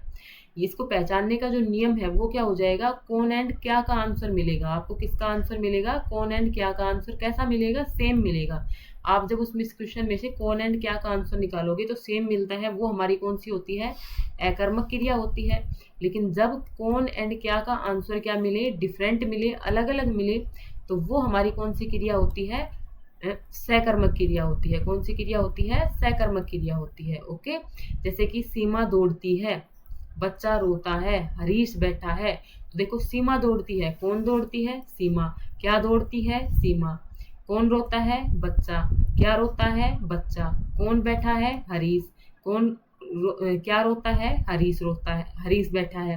तो यहाँ पे कौन एंड क्या का आंसर क्या है, सेम है, यानी यहाँ पे किसी भी कर्म का यूज नहीं किया गया है, ये हमारी क्या है, अकर्मक क्रिया है। ओके, अकर्मक क्रिया दो प्रकार की होती है, पूर्ण अकर्मक क्रिया और ये कोई आपके लिए इतना जरूरी नहीं है, इसको छोड़ दीजिए, ठीक है। बाकी अगर डिटेल में पढ़ना हो तो मैंने पढ़ा रखा है। सकर्मक क्रिया में क्या बताया मैंने आपको, कौन एंड क्या का आंसर क्या वो आए तब अलग अलग आए, तो वो हमारा क्या होता है, सकर्मक क्रिया होती है। जैसे कि मोहित पुस्तक पढ़ता है, तो कौन पुस्तक पढ़ता है, मोहित। क्या पढ़ता है, पुस्तक। तो दोनों का आंसर क्या आया, अलग अलग आया, तो वो हमारी क्या हो जाएगी, सकर्मक क्रिया हो जाएगी, ठीक है। वह पत्र लिखता है, कौन लिखता है, वह। क्या लिखता है, पत्र। दोनों का आंसर क्या है, अलग अलग है, तो वो हमारी क्या हो जाएगी, सकर्मक क्रिया हो जाएगी। ओके, नेक्स्ट इसमें रचना के आधार पर जो क्रिया के भेद थे उसके अंदर देखिएगा, सामान्य क्रिया, जहाँ पे सामान्य धातु की क्रियाएं प्रयुक्त हो रही हो, सीमा ने खाना खा लिया है, रमेश ने पुस्तक रख दी है, ठीक है। ये एक सेकेंड, सामान्य क्रिया क्या होती है, तो हमारी संयुक्त क्रिया हो गई ना। सामान्य क्रिया क्या हो जाएगी, जब किसी वाक्य में क्रिया की सामान्य स्थिति का बोध हो रहा हो, बच्चा रोया, लड़का हंसा, कुत्ता भौंका, रेशमा चली, मनीष आया, सामान्य स्थिति का बोध हो रहा है, तो वो हमारी क्या हो जाएगी, सामान्य क्रिया। लेकिन जो आपसे क्वेश्चन पूछेगा ना, वो या तो प्रेरणार्थक क्रिया से पूछता है, या आपसे पूर्वकालिक क्रिया से पूछेगा, या नाम धातु क्रिया से पूछेगा, वो देखिए वो कैसे आपको सोल्व करने हैं। संयुक्त क्रिया कौन सी होती है, जब दो अलग अलग काम हो रहे हो, दो अलग अलग मूल धातु जुड़ी हो। सीमा ने खाना खा लिया है, तो यहाँ पे खा और लिया दोनों क्या है, अलग अलग है। रमेश ने पुस्तक रख दी है, रख और दी दो धातु, दो मूल धातुएं जुड़ी हुई है, तो ये हमारी क्या हो जाएगी, संयुक्त क्रिया हो जाएगी।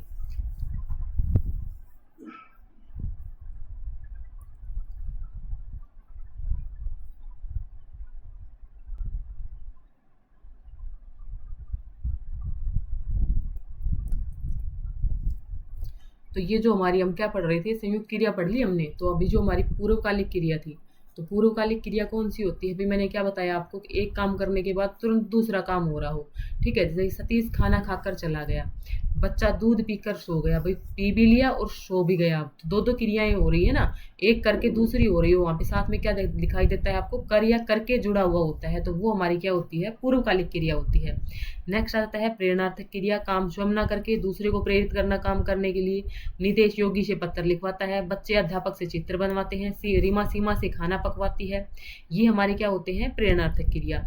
नेक्स्ट हमारी आ जाती है नाम धातु क्रिया। नाम धातु क्रिया फ्रेंड्स नाम से ही क्लियर है, जहाँ पे नाम यानी जो हमारे विकारी शब्द हैं, संज्ञा सर्वनाम विशेषण, उनसे किसका निर्माण हो रहा हो, क्रिया का निर्माण हो रहा हो, ये हमारे क्या होते हैं, विकारी शब्द होते हैं, ठीक है। तो इनसे क्रिया का निर्माण हो रहा है, तो वो हमारी क्या कहलाती है, नाम धातु क्रिया कहलाती है।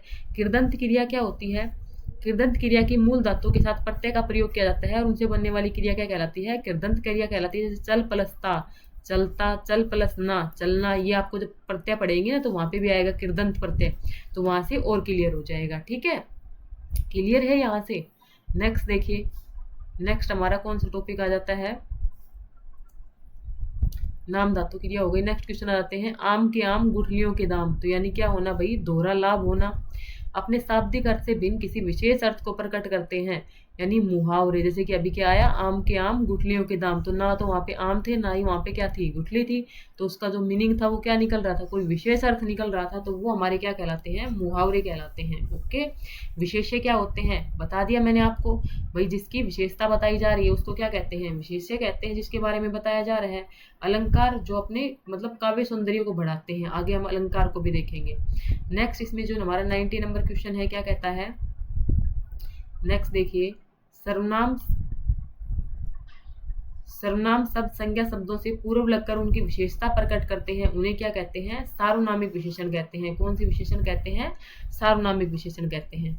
Okay, clear. नेक्स्ट देखिए क्वेश्चन नंबर 90 के बाद नेक्स्ट क्वेश्चन, अविकारी शब्द के कितने भेद होते हैं, तो अविकारी शब्द अभी मैंने आपको बताए, अब ये बताए ना मैंने, तो अब ये के कितने भेद होते हैं, अब ये होते क्या है, जिनके ऊपर लिंग वचन कारक काल आदि का कोई प्रभाव नहीं पड़ता है, वो क्या कहते थे हमारे, अब ये कहते थे।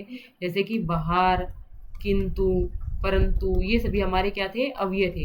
अब ये कितने प्रकार के होते हैं, वैसे तो ये कितने प्रकार के होते हैं, मुख्य रूप से 4 प्रकार के होते हैं, लेकिन कभी कभी निपात को भी इसका भाग माना जाता है, वैसे निपात इससे क्या है, अलग है, ठीक है।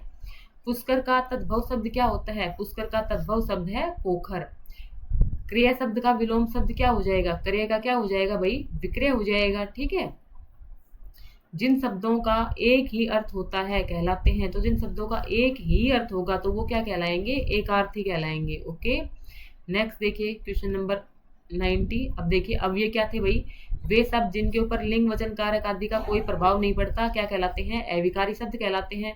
चेतक घोड़ा तेज दौड़ता है, तो अब यहाँ पे होता है भाई कि चेतक घोड़ा है, यहाँ पे होता चेतना घोड़ी तेज दौड़ती है। तो तेज पे कुछ असर पड़ा? नहीं पड़ा।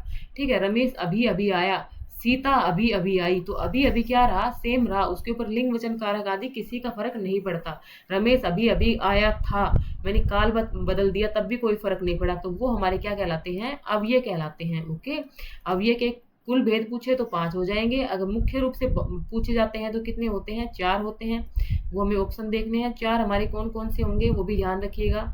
सबसे पहले हमारा होता है क्रिया विशेषण, क्रिया की विशेषता बताए, संबंध बोधक, समुच्चय बोधक, विस्मयादि बोधक, और जो 5 हम जिसको मानते हैं निपात मानते हैं, जो किसी के ऊपर ज्यादा जोर दे करके काम करते हैं, वो होता है जैसे कि वह अभी ही चला गया। ठीक है, इस प्रकार से वो क्या होते हैं? निपात होते हैं। ओके, नेक्स्ट देखिए, नेक्स्ट यहाँ पे क्लियर नहीं है। श्रोता किसे कहते हैं भाई? सुनने वाले को श्रोता कहते हैं। रसोई घर, रसोई प्लस घर यौगिक शब्द है। ठीक है, नेक्स्ट है पूरब का तत्सम शब्द। पूरब, पूरब का क्या होगा भाई? पूरब होगा।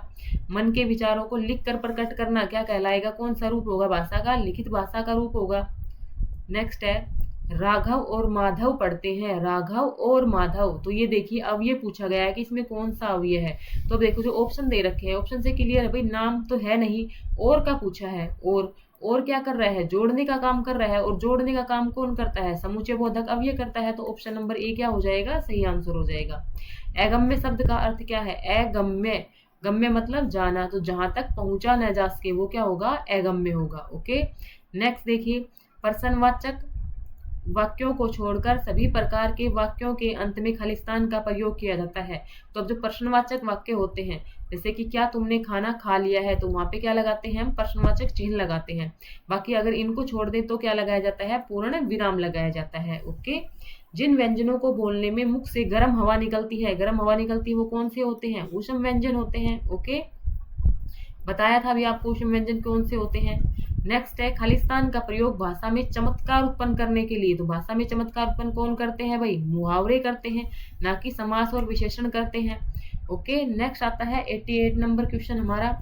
अध्यापक छात्रों से निबंध लिखवाते हैं, तो कौन सी क्रिया है यहाँ पे? प्रेरणार्थक क्रिया है। ओके, खुद काम ना करके दूसरों से करवाना क्या कहलाता है? प्रेरणार्थक क्रिया कहलाता है। परस्पर संबंध रखने वाले दो या दो से अधिक शब्दों के मेल से जब एक स्वतंत्र शब्द की रचना होती है, भाई किसको जोड़ दिया? शब्दों का क्या कर दिया? वहां पे मेल कर दिया, तो वो हमारा क्या कहलाता है? समास कहलाता है।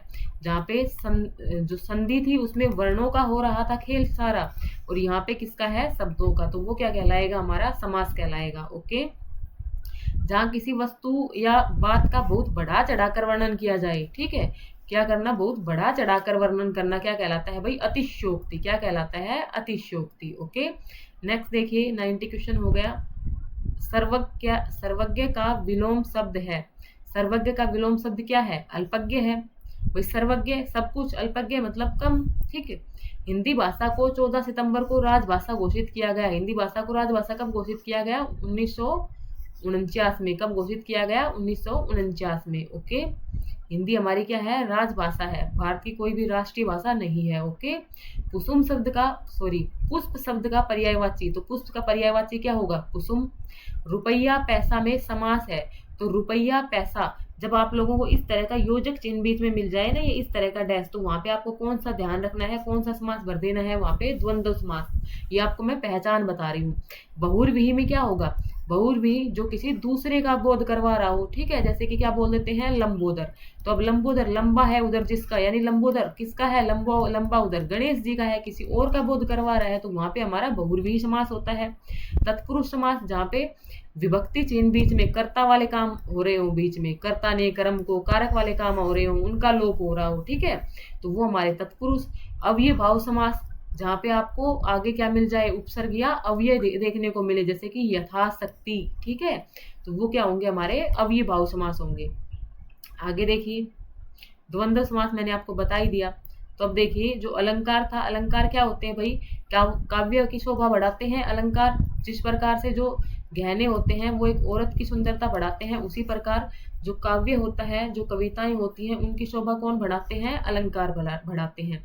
अलंकार शब्दालंकार, अर्थालंकार और उभयालंकार, तीन प्रकार के जो हमारे ये होते हैं, क्या नाम है इनका, अलंकार होते हैं। ठीक है, शब्दालंकार में कौन कौन से आ जाएंगे हमारे, अनुप्रास, यमक, सलेश और वक्रोक्ति, ये हमारे कौन से होते हैं, शब्दालंकार होते हैं। अनुप्रास अलंकार कौन सा होता है, देखो अनुप्रास कौन सा होता है भाई, जहाँ पे एक वर्ण की बार बार में क्या आ रही हो, बारंबारता हो रही हो। ठीक है, जैसे चारू चंद्र की चंचल किरणें, यहाँ पे देखो च च च, तो ये हमारा क्या हो गया, अनुप्रास अलंकार। मधुर, मधुर, मुस्कान, मनोहर, तो मैं की क्या हो रही है, जहाँ पे बार बार में आवर्ती हो रही हो, वो हमारा क्या हो जाएगा, अनुप्रास अलंकार हो जाएगा। उसके बाद बात करते हैं यमक अलंकार की। यमक अलंकार में क्या होता है, एक ही शब्द एक से अधिक बार आए और अर्थ अनेक आए। ठीक है, एक ही शब्द हो, बार बार में आए, लेकिन उसका जो अर्थ आए वो क्या हो, अलग अलग हो। ठीक है, जैसे कि काली घटा का घमंड घटा, तो यहाँ पे तो घटा किससे था भाई, जो बादल जो घटा बन रही थी उससे था। ठीक है, और यहाँ से घटना का मतलब कम होना, तो यहाँ पे क्या हो गया, यमक अलंकार होगा। कनक कनकते सोगुनी मादकता अधिक है, तो यहाँ पे एक कनक क्या है, सोना है, और एक कनक क्या है, धतूरा है, तो ये हमारा क्या हो गया, यमक अलंकार हो गया। एक शब्द काफी बार आएगा, लेकिन उसका अर्थ क्या होगा, हर बार क्या होगा, अलग अलग होगा। सलेश जो होता है, सलेश का मतलब होता है चिपका हुआ, यानी एक शब्द एक हो और उसके अर्थ क्या हो, अनेक हो। रहीमन पानी राखिए बिन पानी सब सून, पानी गए न उबरे मोती मानिस चून।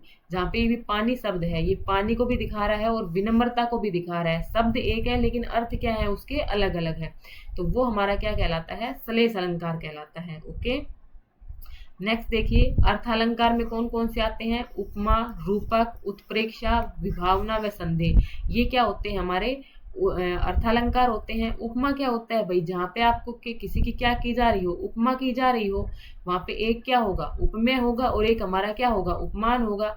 जिससे तुलना की जाए वो तो उपमान होगा, और जिसकी तुलना की जाए वो हमारा क्या होगा, उपमेय होगा। ओके, जैसे कि आप लोगों को ये मिल जाता है, मुख चंद्रमा सा सुंदर।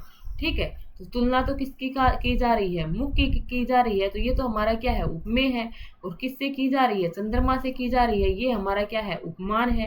ठीक है, तो ये हमारे कौन से हो जाते हैं, उपमा अलंकार होते हैं। उपमा में आपको या तो योजक चिन्ह मिलेगा, या फिर आपको सा सी इस तरह के वाचक शब्द मिलेंगे, से, सरीस, तो वो उसमें हम कौन सा अलंकार भर देंगे, उपमा अलंकार भर देंगे। ये आपको पहचानने के नियम है। ठीक है, कर कमल सा कोमल, तो ये सा मिल गया, तो ये कौन सा हो गया, उपमा अलंकार हो गया। रूपक में केवल योजक चिन्ह आए, सा सी से ये नहीं आ रहे हो। ठीक है, चरण कमल बंदो हरिराई, तो वो हमारा कौन सा हो जाएगा, रूपक अलंकार हो जाएगा। Okay, clear.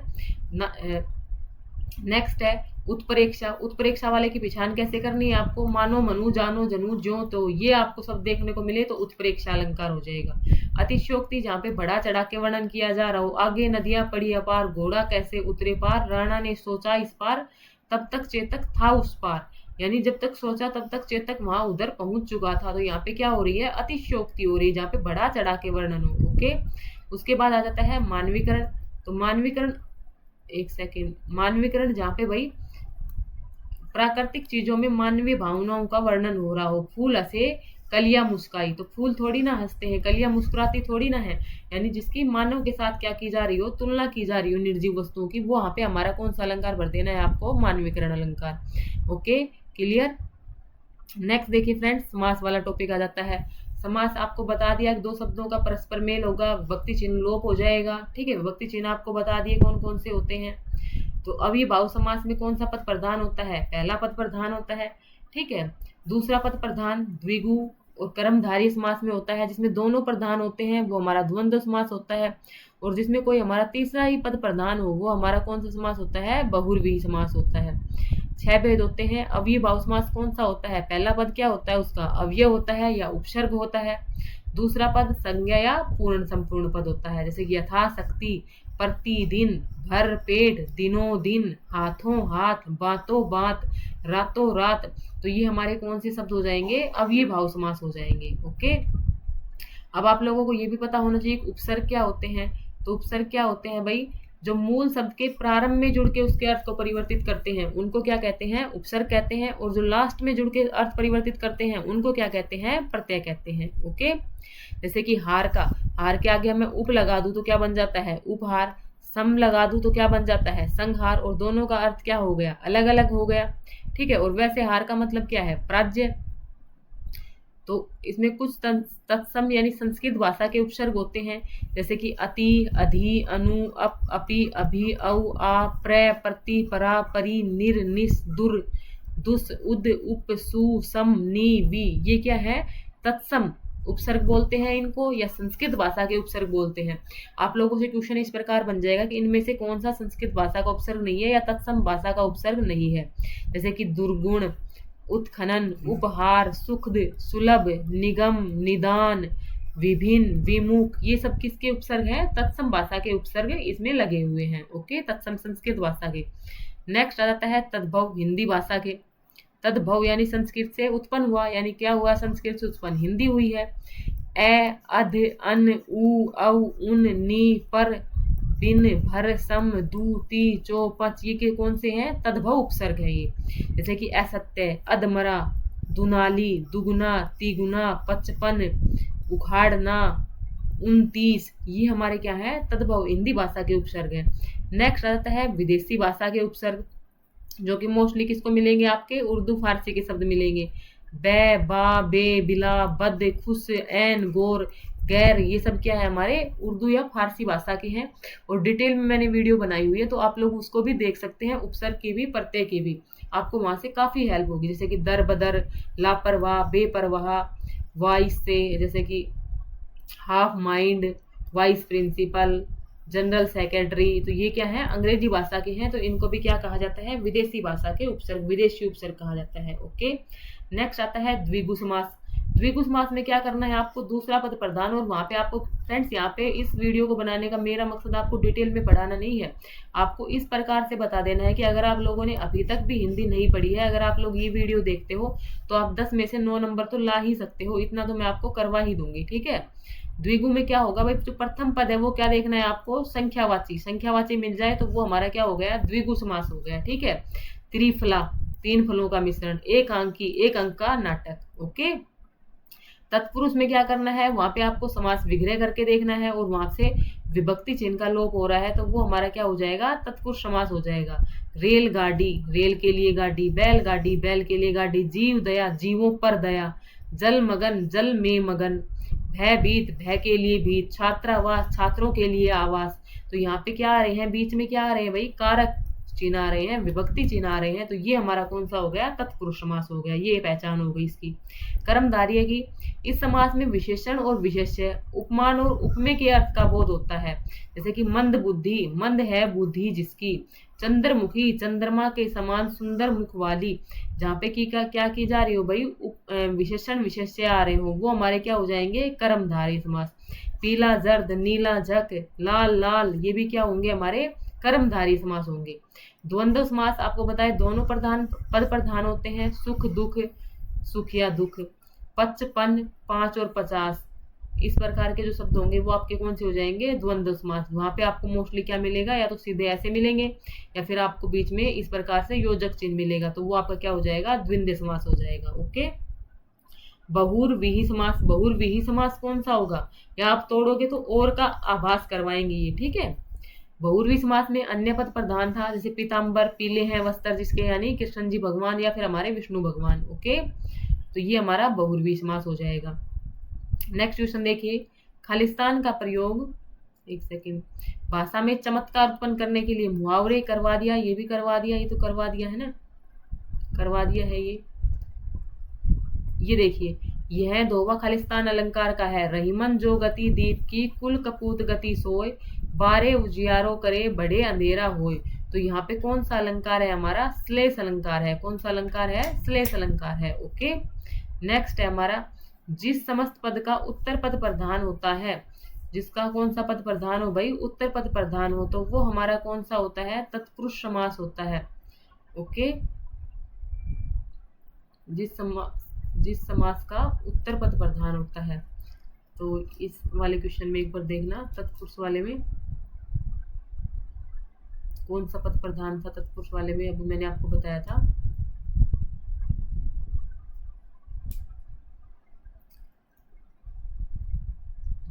दूसरा पद प्रधान होता है तत्पुरुष में, सही है ये, ठीक है। आगे आगे हमारा कौन सा क्वेश्चन है भाई, ठीक है। देखो द्वंद्व में क्या होता है, दोनों पद प्रधान होते हैं। अविभाव में क्या था, पहला पद प्रधान होता है। बहुव्रीहि में क्या था, अन्य पद प्रधान होते हैं। तो हमारा कौन सा बच गया, तत्पुरुष ही बच गया, ठीक है। आग बबूला होना, क्रोध से भर जाना, ठीक है। हेतु हेतु मत भूतकाल किसे कहते हैं, हेतु हेतु मत भूतकाल यानी काल वाला टॉपिक है। तो क्रिया के जिस रूप से कोई कार्य बीते हुए समय में होता है परंतु किसी कारण से ना हुआ हो, वो हमारा कौन सा होता है, हेतु हेतु मत भूतकाल। तो ये टॉपिक मैंने नहीं पढ़ाया है, काल वाला, जल्दी ही आपको करवाऊंगी 1 या 2 दिन में, ठीक है। साहित्य में काव्य शोभा बढ़ाने के लिए अलंकार का यूज किया जाता है। आयुष्मान का स्त्रीलिंग आयुष्मती हो जाएगा। ओके, हवा लगना यानी असर आना। तुम सवेरे जल्दी नहीं उठते, तो तुम सवेरे जल्दी नहीं उठते को क्या पूछा गया है, वाच्य पूछा गया है। तो भाई किसकी बात हो रही है, तुम की। तुम क्या है, उसमें कर्ता को दिखा रहा है, काम को करने वाले को बोध करवा रहा है, तो वो हमारा कौन सा हो जाएगा, कर्तृवाच्य। क्या हो जाएगा, कर्तृवाच्य। ओके, तो क्रिया का वह रूप, एक सेकेंड, ये फाइल कैसे एडजस्ट होती है पता नहीं,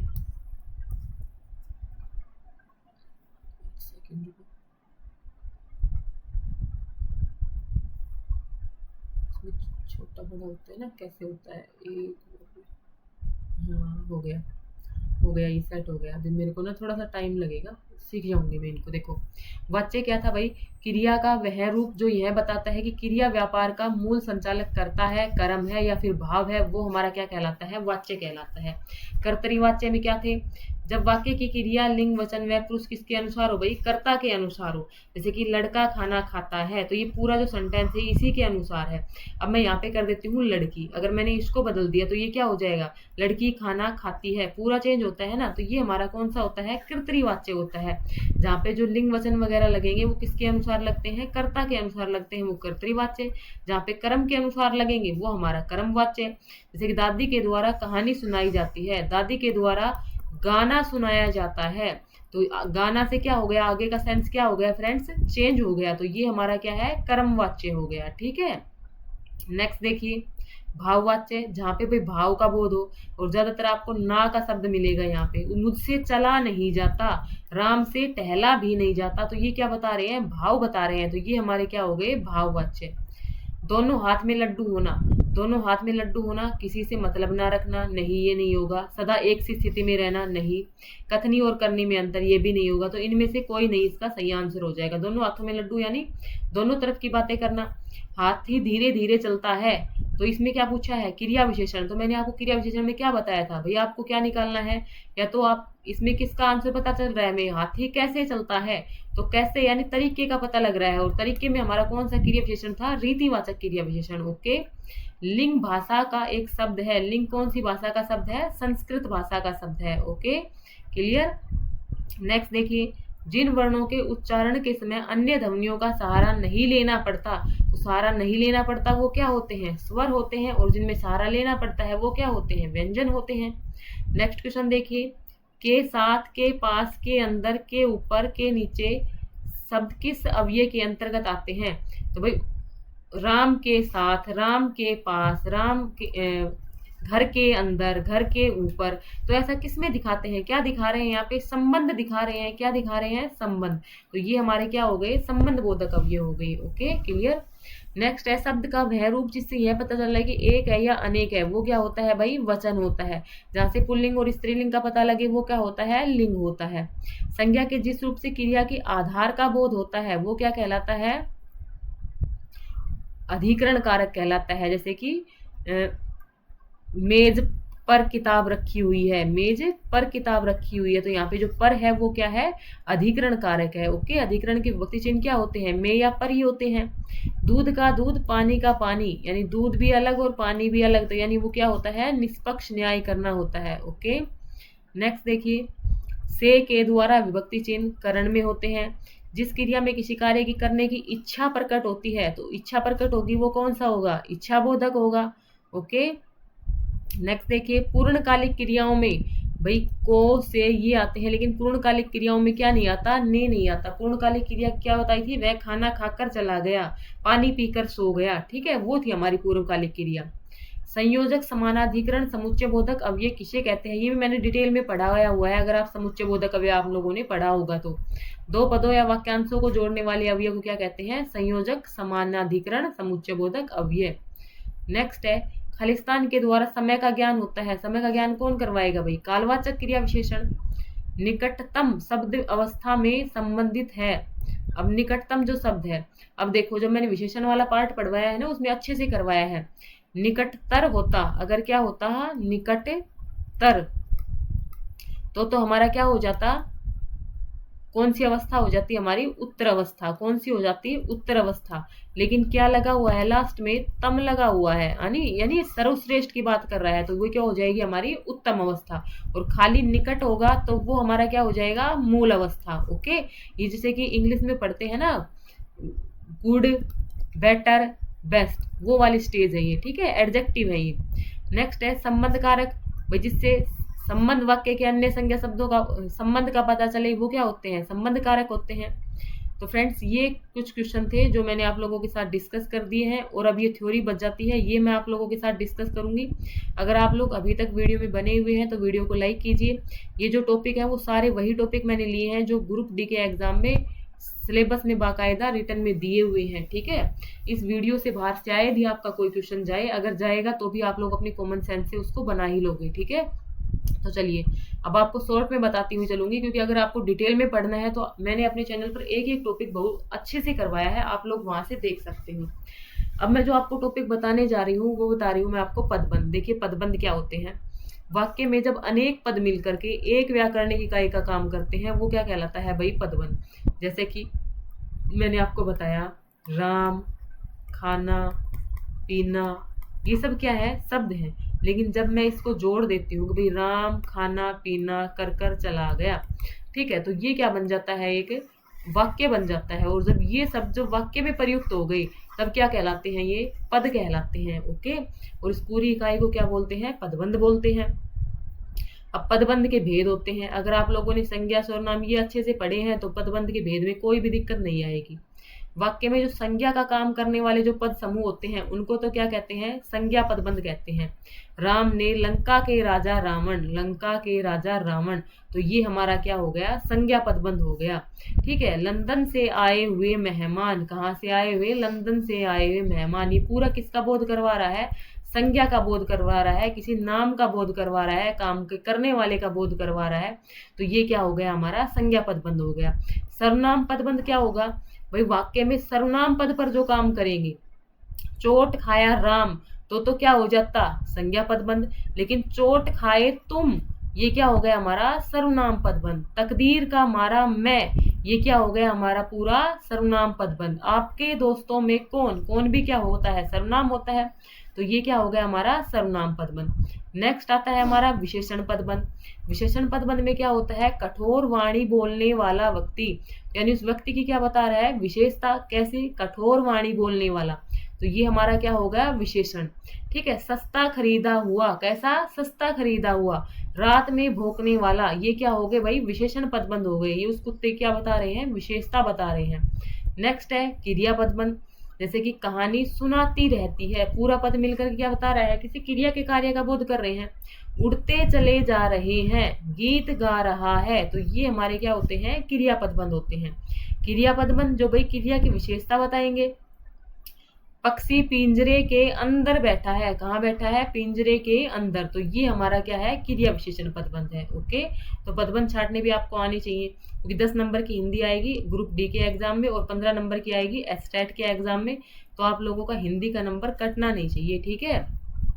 अभी आगे भी क्लासेज होंगी, ये नहीं है कि बस ये क्लास हो गई तो आगे नहीं दूंगी। ये तो आपको जो ग्रुप डी का एग्जाम है उसके रिवीजन के लिए मैंने आप लोगों को दी है और आप लोगों की रिक्वेस्ट पर दी है। और आप फ्रेंड्स एक बात और यहीं पे क्लियर कर देती हूँ, अगर आपको ये वीडियो अच्छी लगी है तो आपको कमेंट करके बताना है, ठीक है। अगर आप लोगों का पॉजिटिव रिस्पॉन्स रहा तो मैं आप लोगों के लिए एक ऐसी ही इंग्लिश की क्लास भी लेकर के आऊंगी जिसमें मैं आपको सारे टॉपिक करवा दूंगी, प्रीवियस ईयर करवाऊंगी, और उसमें भी आपको जो इंग्लिश में ग्रुप डी के एग्जाम में 10 नंबर आने हैं, साथ में जो आपका एस्टेट का एग्जाम है उसमें 15 नंबर आने हैं, वो आपके मैं कटने नहीं दूंगी, ठीक है।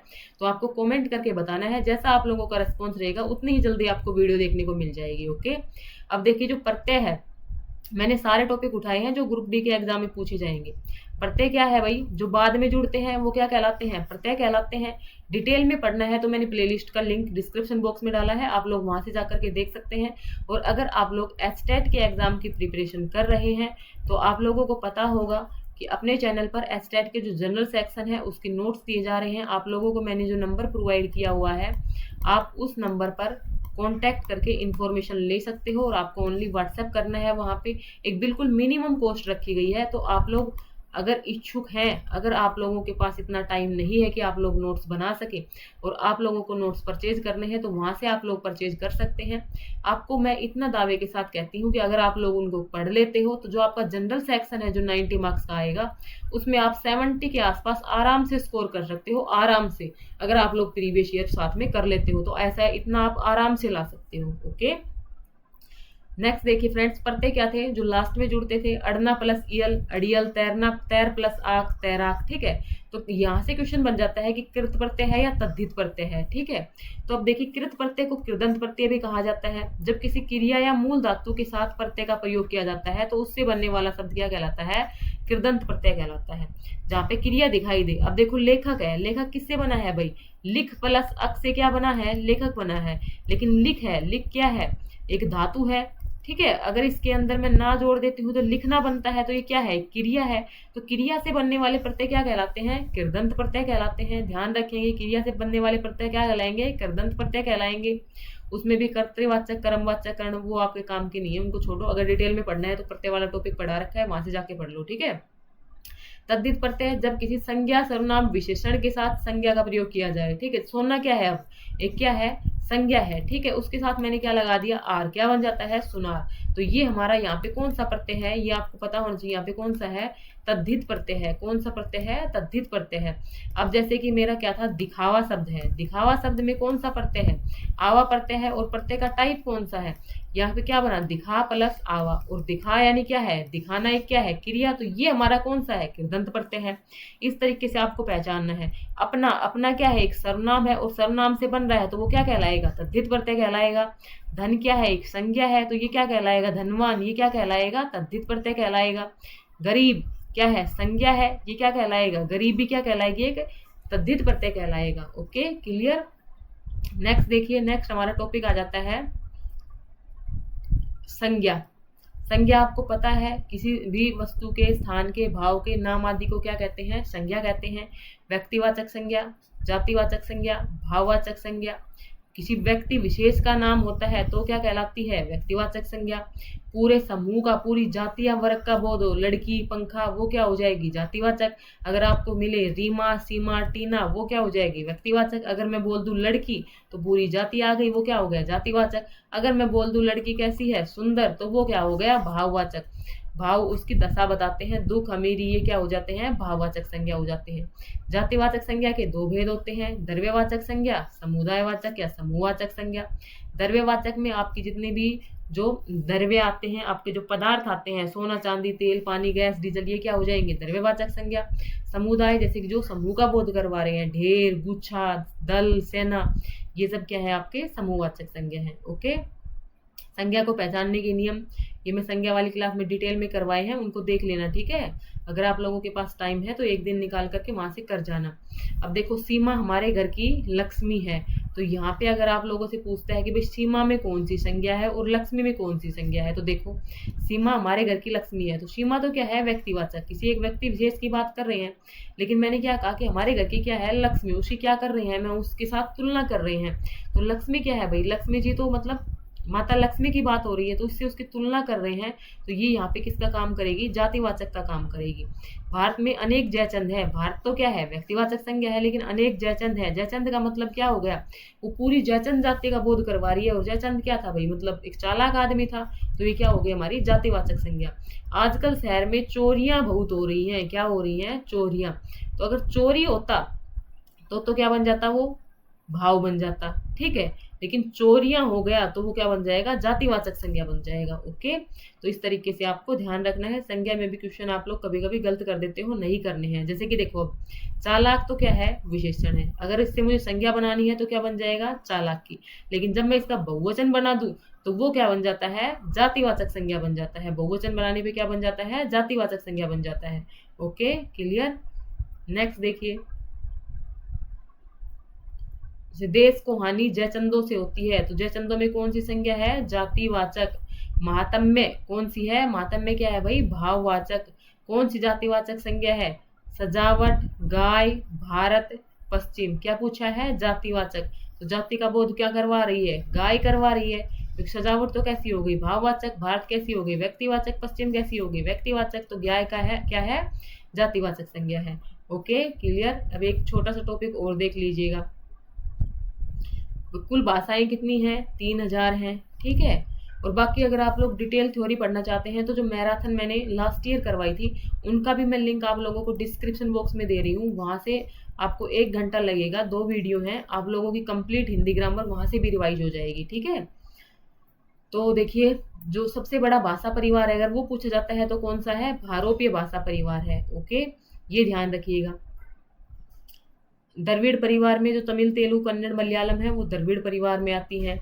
सबसे ज्यादा क्या बोली जाती है, चिन्नी मंदारिन भाषा, फिर अंग्रेजी, और तीसरे नंबर पर क्या बोली जाती है, हिंदी बोली जाती है। भाषा भाष धातु से बना है, जिसका मतलब क्या होता है, बोलना होता है। हिंदी शब्द किस भाषा का शब्द है, हिंदी अपने आप में तो हिंदी है, लेकिन किस भाषा का शब्द है, फारसी का। सबसे पहले संस्कृत, संस्कृत से फिर क्या आई थी, पाली। ये जो क्रम है इसको याद रखना है, काफी बार एग्जाम में पूछा जाता है। प्राकृत, प्राकृत से फिर अपभ्रंश, और अपभ्रंश से फिर क्या बनी है, हिंदी। संस्कृत, पाली, प्राकृत, अपभ्रंश, हिंदी। यह क्रम आपसे काफी बार एग्जाम में पूछा गया है, तो हो सकता है अब भी आ जाए, तो इसको ध्यान रखना है, ठीक है। नेक्स्ट है महात्मा बुद्ध, पाली से संबंधित है। महावीर जो जैन हुए हैं, जैन साहित्य है वो प्राकृत भाषा में है। भाषा के रूप लिखित, लिखकर, मौखिक बोलकर, सांकेतिक इशारों में। मूल ध्वनि वर्ण होती है, वर्ण से शब्द बनते हैं, शब्द से वाक्य बनते हैं। ओके, लिपि क्या है, देवनागरी है। पंजाबी की लिपि क्या है, गुरुमुखी है। देवनागरी लिपि का विकास किससे हुआ है, ब्राह्मी लिपि से हुआ है, ये भी याद रखना है। हिंदी भाषा दिवस कब मनाते हैं, 14 सितंबर को मनाते हैं। संविधान के भाग अनुच्छेद 17 के अनुसार अनुच्छेद 343 से 351 में क्या है, हिंदी के राजभाषा होने का उल्लेख है। हिंदी राजभाषा 343(1) में, और लिपि क्या है, देवनागरी। 8वीं अनुसूची में कितनी भाषाएं थी, 14 भाषाएं थी। जबकि 12वीं अनुसूची से कितनी भाषाएं कर दी गई हैं, 22 भाषाएं कर दी गई हैं। ये भी आपको याद रखना है। 92वें संविधान संशोधन 2003 से DBMS, डोगरो, संथाली, मैथिली, बोडो जोड़ी गई, ये भी आपको याद रखिए। नेक्स्ट आ जाता है पश्चिमी हिंदी। इसमें ये पूछ लेगा कौन सी बोलियां नहीं है, तो पश्चिमी हिंदी की बोलियां कौन कौन सी है, हरियाणवी, बांगड़ू, बुंदेली, कन्नौजी, ब्रजभाषा, खड़ी बोली, कोरवी। ये किसकी है, पश्चिमी हिंदी की बोलियां हैं, ये ध्यान रखिए। पूर्वी हिंदी की बोलियां अवधी, बघेली, छत्तीसगढ़ी। अभी ग्रुप सी का एग्जाम हुआ था, वहां में भी क्वेश्चन पूछा गया था। राजस्थानी हिंदी मारवाड़ी, जयपुरी, ढूंढारी, मालवी, मेवाती। पहाड़ी हिंदी गढ़वाली, कुमायूनी। बिहारी हिंदी भोजपुरी, मैथिली, मगही। ये सब क्या है, बिहारी हिंदी में आते हैं, ठीक है। नेक्स्ट वाक्य वाला टॉपिक बच जाता है, क्योंकि वाक्य से भी आपसे क्वेश्चन पूछा जाएगा। तो शब्दों के सार्थक समूह क्या कहलाता है भाई, वाक्य कहलाता है। अगर आप लोगों से पूछ ले भावार्थ के आधार पर सबसे छोटी इकाई कौन सी है, तो वो भी क्या है, वाक्य है। वाक्य के भेद है अर्थ के आधार पर भी और प्रयोग के आधार पर भी। प्रयोग के आधार पर सरल वाक्य, संयुक्त वाक्य, मिश्र वाक्य। तो यहाँ से क्वेश्चन बन जाते हैं। वाक्य के अंक कितने होते हैं, 2 होते हैं, उद्देश्य और विधेय। दूसरा क्या होता है, विधेय। उद्देश्य क्या होता है, जिसके द्वारा कुछ कहा जाता है, कर्ता और कर्ता का विस्तार। अमन पुस्तक पढ़ता है, तो अमन क्या है, यहाँ पे उद्देश्य है। पुस्तक पढ़ता है, ये सब क्या है, विधेय है। करिश्मा ने पत्र लिखा, तो करिश्मा ने क्या है, यहाँ पे उद्देश्य है। पत्र लिखा क्या है, विधेय है। ओके, सरल वाक्य जो एक ही प्रवाह में आसानी से बोले जाते हैं। मोहन और सोहन क्रिकेट खेल रहे हैं। रीमा, सीमा, नीमा गाना सुन, गा और सुना रही हैं, ये सब भी क्या है, सरल वाक्य हैं। ओके, जो एक ही प्रवाह में आसानी से बोले जा सकते हैं। नेक्स्ट आता है हमारे पास संयुक्त वाक्य। जब दो या दो से अधिक स्वतंत्र उपवाक्य किसी संयोजक से जुड़े हुए होते हैं और कोई किसी पर आश्रित नहीं हो, जैसे कि मोहन पत्र लिखता है और मोहिनी अखबार पढ़ती है, ये दोनों एक दूसरे के ऊपर क्या नहीं है, आश्रित नहीं है। हवा का तीव्र झोंका आया और सब कुछ उड़ा ले गया, तो ये क्या है, संयुक्त वाक्य है। लेकिन अगर मैं ऐसे बोलूं, हवा का तीव्र झोंका ऐसा आया कि सब कुछ उड़ा ले गया, तो वो क्या बन जाता है, मिश्र वाक्य बन जाता है। क्या बन जाता है, मिश्र वाक्य बन जाता है। अगर एक दूसरे के ऊपर आश्रित हो तो मिश्र बन जाएगा, अगर ना हो तो क्या बन जाता है, संयुक्त बन जाता है। गांधी जी ने कहा कि, तो गांधी जी ने कहा कि, क्या कहा, कंप्लीट सेंस नहीं निकली ना, सदा सत्य बोलो, कि हमेशा सच बोलो। तो एक दूसरे के ऊपर आश्रित होते हैं तो मिश्र वाक्य होते हैं। ठीक है, अर्थ के आधार पर 8 भेद होते हैं। विधानार्थक, जो बिल्कुल आपको सिंपल दिखाई दे। ठीक है, निषेध, जहाँ पे ना का बोध हो। प्रश्नवाचक, जहाँ पे प्रश्न पुट किया जाए। इच्छा, जहाँ पे इच्छा दिखाई जाए, आशा शुभ कामना हो। आज्ञा, जहाँ पे आदेश दिया जाए। संकेतवाचक, जहाँ से किसी संकेत का, अगर मैं आज नहीं आया तो मैं समझ लूंगा कि वह मेरे लिए मर गया, तो इसमें क्या दिया है, मैंने संकेत दिया है। संदेह, ऐसा लगता है जैसे कोई आया हो, तो ये क्या हो गया, संदेहार्थक। विस्मयार्थक, जहाँ पे ओह, अरे, वाह, ये शब्द मिलेंगे, वो हमारा क्या हो जाएगा, विस्मयादिबोधक। ओके, नेक्स्ट, जो लिंग वाला चैप्टर है वो मैंने करवा दिया है, लेकिन आप लोग ये शब्द याद रखिए, यहाँ से एग्जाम में क्वेश्चन काफी बार पूछा गया है कि सदैव पुल्लिंग शब्द कौन कौन से हैं। बिच्छू, खरगोश, कौवा, खटमल, तोता, भेड़िया, मच्छर, गेंडा, उल्लू, बाज, चीता, भालू, कछुआ, गीदड़ आदि, ये सब क्या है, सदैव पुल्लिंग रहते हैं ये। ओके, अब पूछ लेगा सदैव स्त्रीलिंग शब्द कौन से हैं। एक मिनट, सदैव स्त्रीलिंग, तो सदैव स्त्रीलिंग कौन से हैं, गिलहरी, तितली, दीमक, मैना, छिपकली, चील, कोयल, मकड़ी, लोमड़ी, मछली, जू, ये क्या है, सदैव स्त्रीलिंग है। और जो पद सूचक होते हैं वो कैसे होते हैं, उभयलिंगी होते हैं। सचिव, गवर्नर, राजदूत, ये आपको ध्यान रखने हैं। तो ये शायद इतनी ही थी। ओके, संधि वाला चैप्टर और रह गया। वर्णों के मेल से होने वाले विकार को क्या कहते हैं भाई, संधि कहते हैं। स्वर संधि, व्यंजन संधि, विसर्ग संधि, डिटेल में पढ़ा रखा है, 3 वीडियो है। अगर आप लोगों के पास टाइम है तो उनको डिटेल में देख लीजिए। यहाँ तक मैं आपको सिर्फ आंसर निकालना बताऊंगी कि आपको आंसर कैसे निकालना है। भाई सवर सवर से जो मेल हो रहा होगा तो वो क्या कहलाती है, सवर संधि। अब सवर संधि के कितने टाइप्स हैं, 5 टाइप्स है। कौन कौन से, दीर्घ संधि, गुण संधि, वृद्धि संधि, अयादि संधि और यण संधि। तो यहाँ से क्वेश्चन आता है तब आप लोग गलत करते हो, अब वो आपको गलत नहीं करना है। ठीक है, दीर्घ संधि को कैसे पहचानोगे, जब आपको आ, बड़ी ई और बड़ा ऊ, इनकी जब सेंस आपको दिखाई दे। ठीक है, जो आपका शब्द होगा उसके अंदर देखो, पुस्तकालय, तो यहाँ पे आपको क्या दिखाई दे रहा है, बड़ा आ। रविंदर, बड़ी ई। मुनीस, बड़ी ई। भानुदय, बड़ा ऊ। वधूरजा, बड़ा ऊ, तो वहां पे क्या हो जाएगी हमारी दीर्घ संधि। ठीक है, गुण संधि के अंदर आपको क्या देखना है, आपको क्या दिखाई देगा, आई की मात्रा, ओ की मात्रा और अर दिखाई दे। ठीक है, जैसे कि नरेंद्र, जैसे कि हमारे पास क्या दिया गया हो, नरेंद्र, तो यहाँ पे ए की मात्रा। सुरेंद्र, ज्ञानोपदेश, ओ की मात्रा। देवर्षि, अर की सुनाई दे रही है। सर्वेक्षण, ए की मात्रा, तो वो आ जाएगी हमारी गुण संधि। वृद्धि संधि के अंदर आपको ऐ की मात्रा देखनी है। मतेकता, ऐ की मात्रा। सदैव, महोज, ऐ और औ की मात्रा वृद्धि संधि। यण संधि के आपको क्या दिखाई देगा, य व रे दिखाई देगा, य व रे दिखाई देगा। ठीक है, इत्यादि, अन्वय, अभ्यागत, पर्यावरण, स्वागत, और साथ में उससे पहले आपको एक हलंत वाला भी दिखाई दे रहा होगा, आधा अक्षर भी। ठीक है, तो वो हमारा हो जाएगा यण संधि। अयादि संधि में क्या होगा, आपको आय, ए, औ और आओ की ध्वनि सुनाई देगी। पवित्र, औ। नयन, ऐ। नाविक, आओ। भवन, औ, तो वो हो जाएगी हमारी अयादि संधि। ठीक है, आगे हमारी व्यंजन संधि होती है, विसर्ग संधि होती है, उनको मैंने डिटेल में पढ़ा रखा है। तो आज के लिए इतना ही था। लगभग 1-1.5 घंटे की ये वीडियो बन चुकी होगी, तो आप लोग इस वीडियो को देखिएगा, आपके सारे टॉपिक रिवाइज हो गए होंगे। मैंने प्रीवियस ईयर भी लिए हैं। अगर आप लोगों को इंग्लिश की भी ऐसी ही शॉर्ट एंड स्वीट रिवीजन चाहिए, कम टाइम में आप लोग ज़्यादा रिवाइज करना चाहते हैं, तो आप लोग मुझे कमेंट करके बताइएगा, मैं आप लोगों के लिए जल्दी ही वीडियो बनाऊंगी। अगर आप लोग नोट्स लेना चाहते हैं तो मैंने आपको नंबर दे रखे हैं, उन पर आप डिटेल नोट्स ले सकते हैं, इंक्वायरी ले सकते हैं। आपको वीडियो कैसे लगी है कॉमेंट बॉक्स में ज़रूर बताइएगा। Thanks for watching me, thanks for watching this video. और आज मैंने ये फर्स्ट टाइम OBS से शूट करके देखी है वीडियो, पता नहीं कैसी बनी है कैसी नहीं बनी है। आप लोग ये भी मुझे सजेस्ट कीजिएगा, ठीक है। तो चलिए वीडियो को यहीं पे एंड करती हूँ, कल आप लोगों से मिलती हूँ दूसरे टॉपिक के साथ।